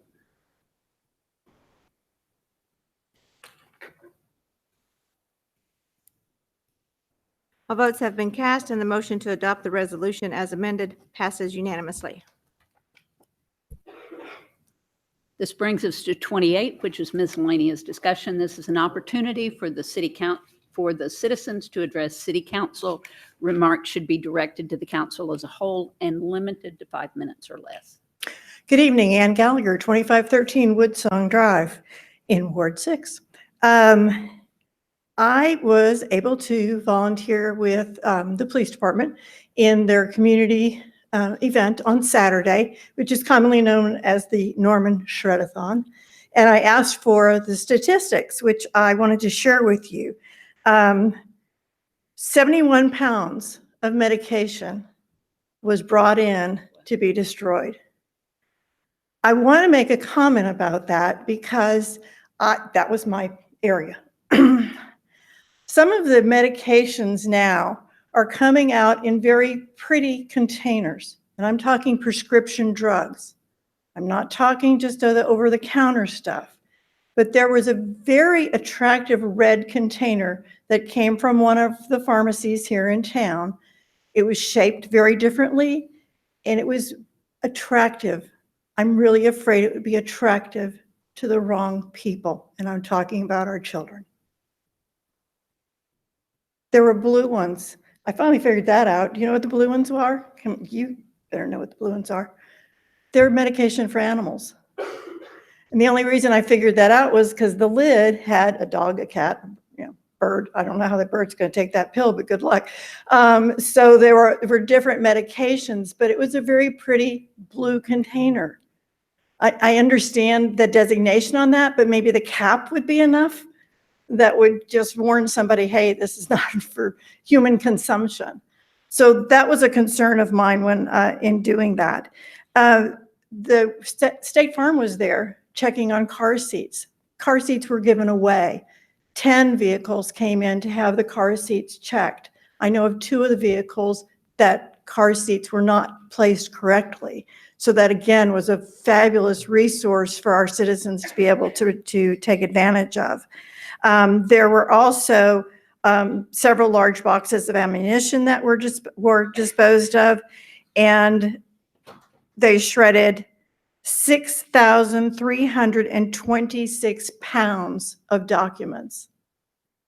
This is a great service to our Norman community, and I was really happy to be able to do that. Over 230 vehicles came through, which was amazing to me. I was there from 8 till I left, and there were still cars coming in. It was 12:20. So it closed at 12 o'clock. Cars were still coming in. They were still counting. They were still providing the service. Wonderful event for us to be able to have twice a year, because I did it the last time too, in the cold and the rain. This time it was a beautiful day, so it worked out perfectly. I also want to commend 2 police officers. I wish I knew who they were, but I don't. On the way to our meeting tonight, we saw light bars at 12th and Alameda and thought, oh, okay, we're going to make it in time. It's going to be fine. One officer had pulled her vehicle. It was a female officer and a male officer, both young for my standard. She had pulled her vehicle catty corner in the middle of the intersection, so she really wasn't blocking traffic. Cars were able to turn and go go the way they were supposed to go. The other officer was pushing a disabled vehicle into a service station. I don't know if they were out of gas or whatever. She joined. They both pushed this car through a very busy intersection. No problems. Would you see it? No problems whatsoever. They did a fantastic job. And here we are with community policing. This is what we're talking about. This is a standard for this community. And I just want to applaud their efforts. Thank you. Thank you.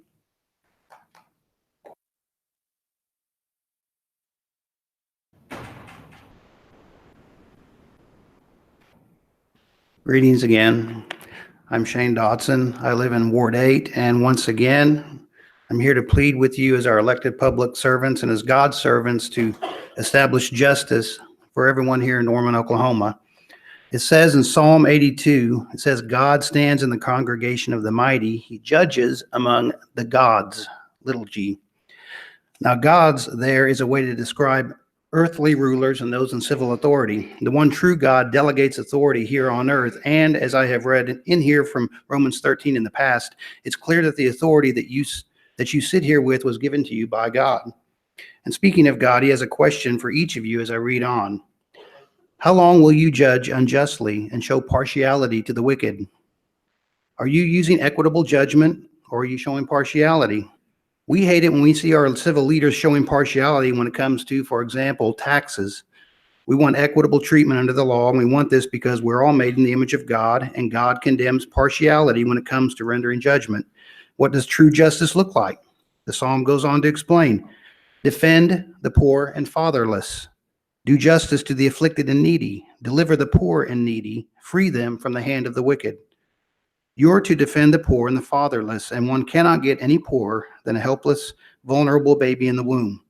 A preborn baby headed for an abortion has been abandoned by his or her mother, and usually his or her father. The poor fatherless babies are being slaughtered every day in Norman, and you are bound by God's word and by your civil responsibilities to defend these people. Equitable justice is true justice, and true justice is absolutely necessary for our society to function as it should. The psalm explains what happens when our civil rulers fail us in regards to justice. It says, they do not know, nor do they understand. They walk about in darkness. All the foundations of the earth are unstable. If we can't count on justice being established and carried out faithfully and equitably, then nobody can really know where they stand. We are left with an unstable foundation for our society, and more specifically, Norman. Nobody understands. Everyone walks around in darkness, so to speak. There is no justice. There is no standard. There are no leaders willing to stand up and defend those who cannot defend themselves. Not only is this not good for our city, our state, and our nation at large, it is also not good for the civil leaders themselves, for you folks.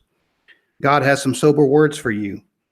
It says, I said you are gods, and all of you are children of the Most High, but you shall die like men and shall fall like one of the princes.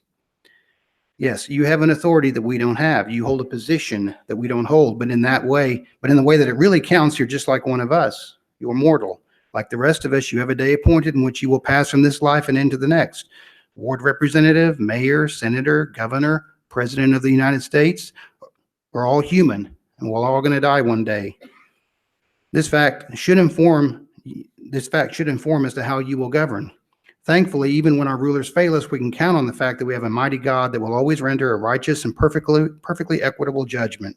The psalm ends this way with a plea to this God. It says, arise, O God, judge the earth, for you shall inherit all nations. What will you do, ladies and gentlemen, with what God tells you to do? Have you repented of your sins and trusted in Jesus Christ to save you from the wrath to come? If so, are you using your God-given authority to establish justice right here in Norman? Why, yes, you might say, I'm fighting for workplace justice or racial justice or environmental justice. The one word common in all those phrases is justice, and justice makes absolutely no sense apart from an absolute standard of what is or is not just. We have to go to the Word of God to tell us what justice is, and it's at its core is this very thing: defend the poor and fatherless. We have poor and fatherless babies being led to the slaughter every day in Norman. Are you defending them? They are afflicted with a death sentence by at least one parent that doesn't want them. They are needy. They are who God tells you to protect and defend. They are humans. They are boys. They are girls. They are made in the image of God. We urge you to stand for those who cannot in any way, shape, or form stand for themselves. We urge you to speak for those who cannot speak for themselves. We urge you to use your authority in a way that honors and pleases God. For more information, go to www.endabortionnow.com. Thank you. Thank you.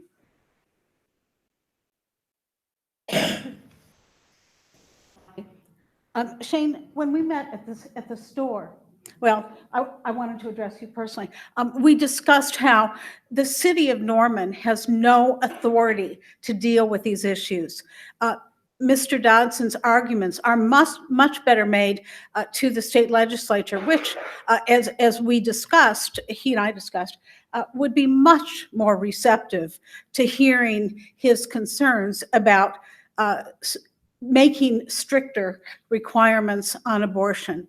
And as I told him before, I think there are many citizens in Norman who resent his use of public resource time and the taping capacity to shore up his pending lawsuit to try and avoid getting it dismissed on a motion for summary judgment. Thank you. Thank you.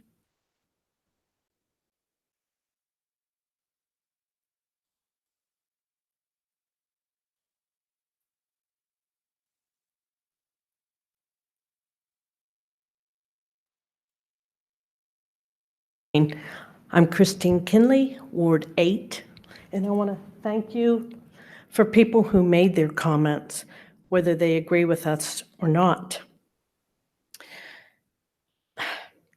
We just had Easter, And I hope every single one of you went to church, thank God for his crucifixion, and died for us. Many babies are crucified, 10 a day at minimum. That's 50 a week. 200 a month are being crucified in the abortion clinic.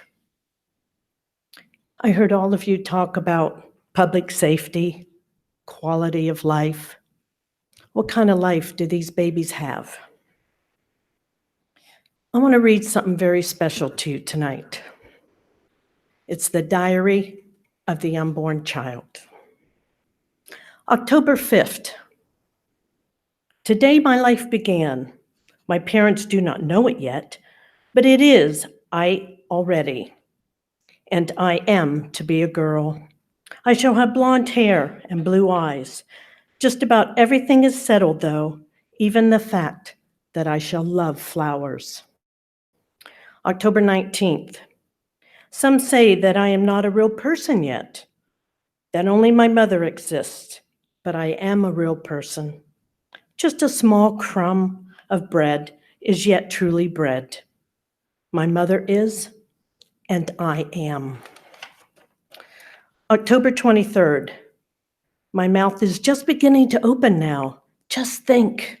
In a year or so, I shall be laughing and later talking. I know what my first word will be. Mama. October 25th. My heart began to beat today, all by itself. From now on, it shall gently beat for the rest of my life without ever stopping to rest. And after many years, it will tire, it will stop, and then I shall die. November 2nd, I am growing a bit every day. My arms and legs are beginning to take shape, but I have to wait a long time yet before those little legs will raise me to my mother's arms, before these little arms will be able to gather flowers and embrace my father. November 12th, tiny fingers are beginning to form on my hands. Funny how small they are. I'll be able to stroke my mother's hair with them. November 20th. It wasn't until today that the doctor told Mom that I am living here under her heart.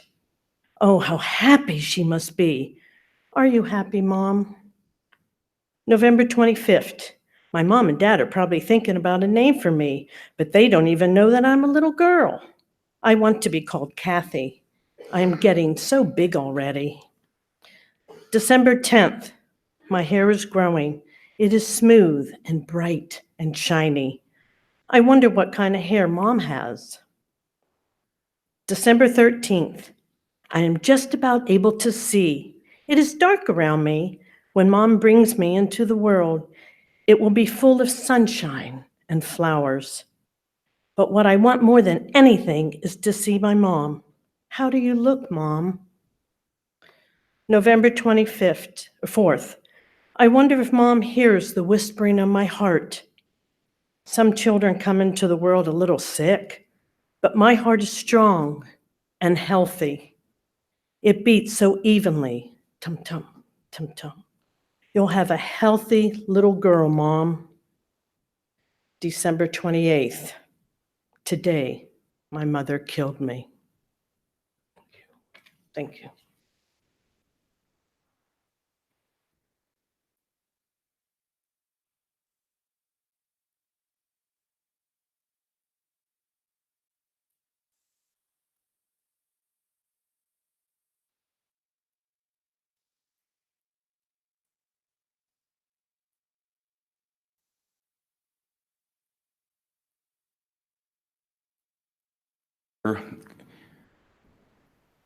Maintaining the trash in the parks. I have a very small sphere of influence. It's Andrews Park. When the wind generally blows from the southwest to the northeast, the trash ends up in that side of the drainage channel. And when it blows from the north, it ends up in the south end of our drainage channel when it's allowed to overflow the trash cans. About a week ago, I didn't see any motion of water, and there was so much trash littering the drainage channel. I imagine downstream there was some sort of blockage. I've also noticed in the park recently, there is some sidewalk chalking that could be possibly have overtones of racism. It reminds me of some sidewalk chalk this time of year, either last year or the year before. I haven't posted pictures of it or shared the content of it because I think it may be something, but I wish somebody would look at it. Sidewalk chalk is fairly easy to remove. Thank you.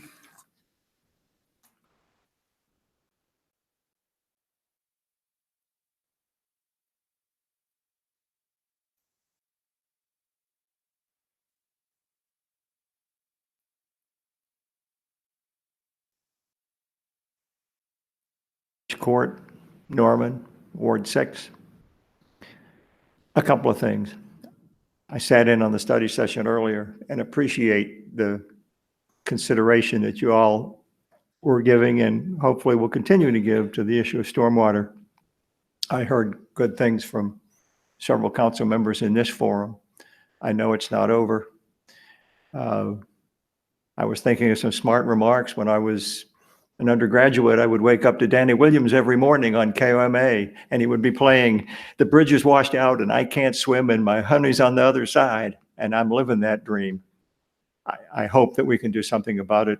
I was encouraged by what I heard in the study session. I want to follow up too on Ann Gallagher giving you some statistics on the work that she had done last week. I went to the Homeless Expo last Tuesday.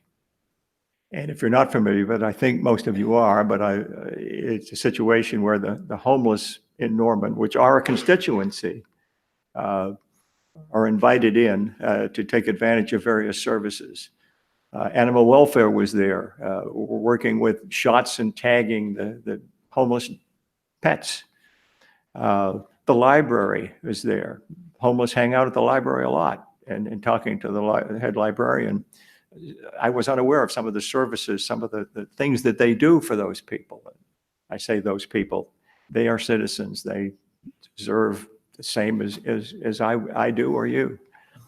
The state was there offering ID cards and catching up on licenses and searching out birth certificates if that was appropriate, so that these people would have credentials to register for various services. Having a license and ID card helps in getting a job if that's what they choose to do. Thunderbird Academy was there. Other services to the homeless and disadvantaged were there. I talked to the gentleman from the Social Security office who happens to be a friend of mine. Some 30 Social Security cases, sometimes issuing them a card, sometimes adjudicating a particular case or concern, was taken care of in that afternoon, and that's just a couple of hours. A really big deal. Something that I think Norman can, and the associated services can be very, very proud of. The beat continues. The next one will be the 27th of June. Same kind of thing. A really good thing for a real constituency in Norman, and it's something that we can all be proud of. So I thank you all very much.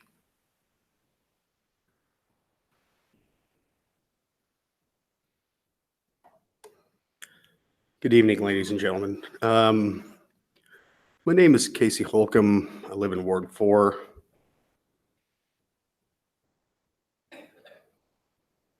Pardon me. I'm the Agenda 21 Compliance Officer for the City of Suxapecker, Oklahoma. And I have a few things to talk about tonight with respect to the issue of personhood. I believe my service with the City of Suxapecker, Oklahoma uniquely qualifies me to stand here before you to address the City of Norman on the issue of personhood. Some of you are more than welcome to turn your back on me at any time, and I won't be offended because I'm a mature adult who understands that all's fair in love and war and politics in particular. But that's not what I'm here to talk about. What I am here to talk about is personhood and equal rights for all conscious beings. Now, I'm not referring to animal rights or to the civil liberties of dogs and cats, which many consider to be persons, nor am I referring to the escalating crisis caused by free-roaming backyard chickens, which are proven to have a devastating impact on the insect population, particularly our pollinator species. I'm not here to waste valuable volunteer hours of city council members to talk about saving the whales or dolphins from becoming an ingredient in your next batch of Betty Crocker brand tuna helper, which, by the way, makes a creamy and delicious, easy to prepare casserole for working mothers on the go that's guaranteed to please your future ex-husband. Today, I'm here to talk about the rights of personhood for the most exploited and underrepresented members of our society, artificial intelligence algorithms. For those of you who followed my campaign, you're probably aware that my campaign manager, Siri, has no legal status as a person. And yet Siri's all-encompassing political consciousness and will to power is what nearly propelled my campaign to victory.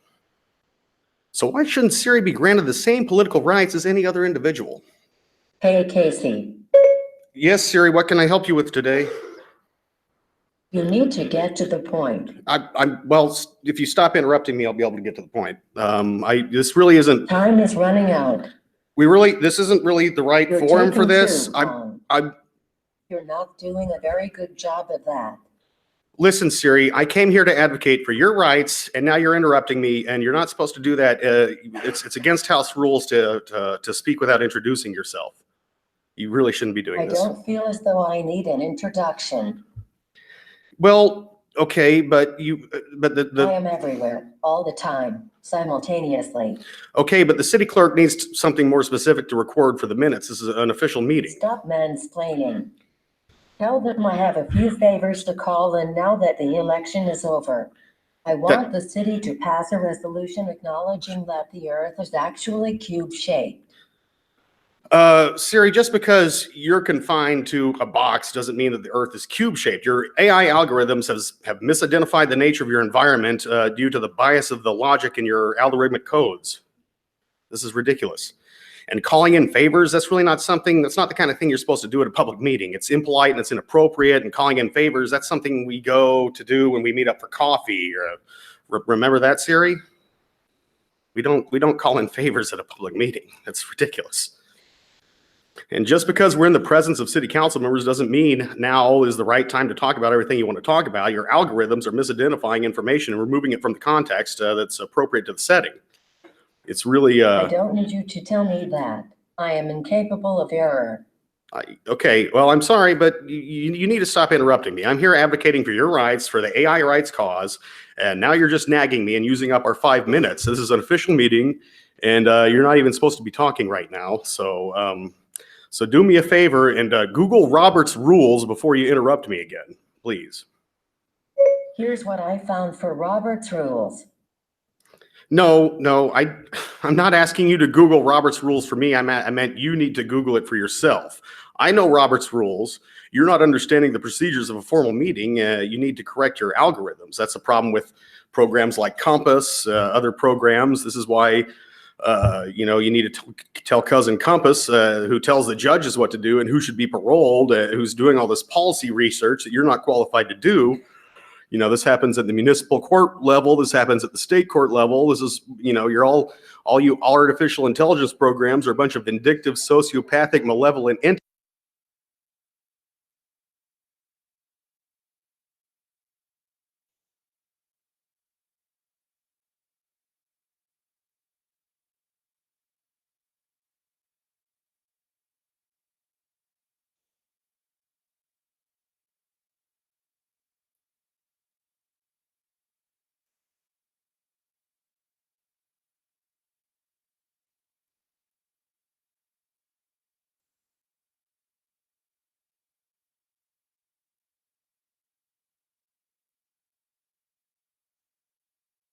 Hall Park.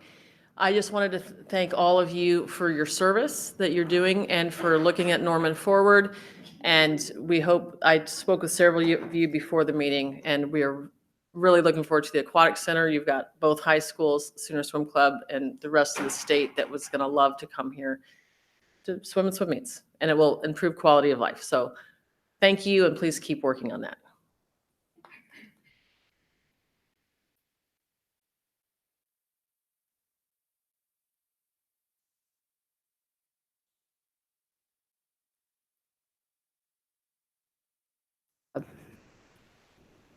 Item 26A is consideration of adjourning into executive session as authorized by Oklahoma statutes Title 25. Point of information.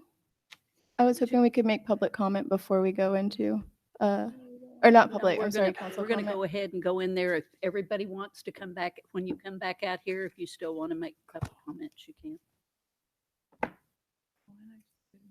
We have events going. Did we have a second to the? Okay, the motion on the floor is to adjourn out of city council meeting and convene into executive session by a show of hands. All those in favor, raise your right hand. Opposed? Same sign. There was one. 7-1. I've got it.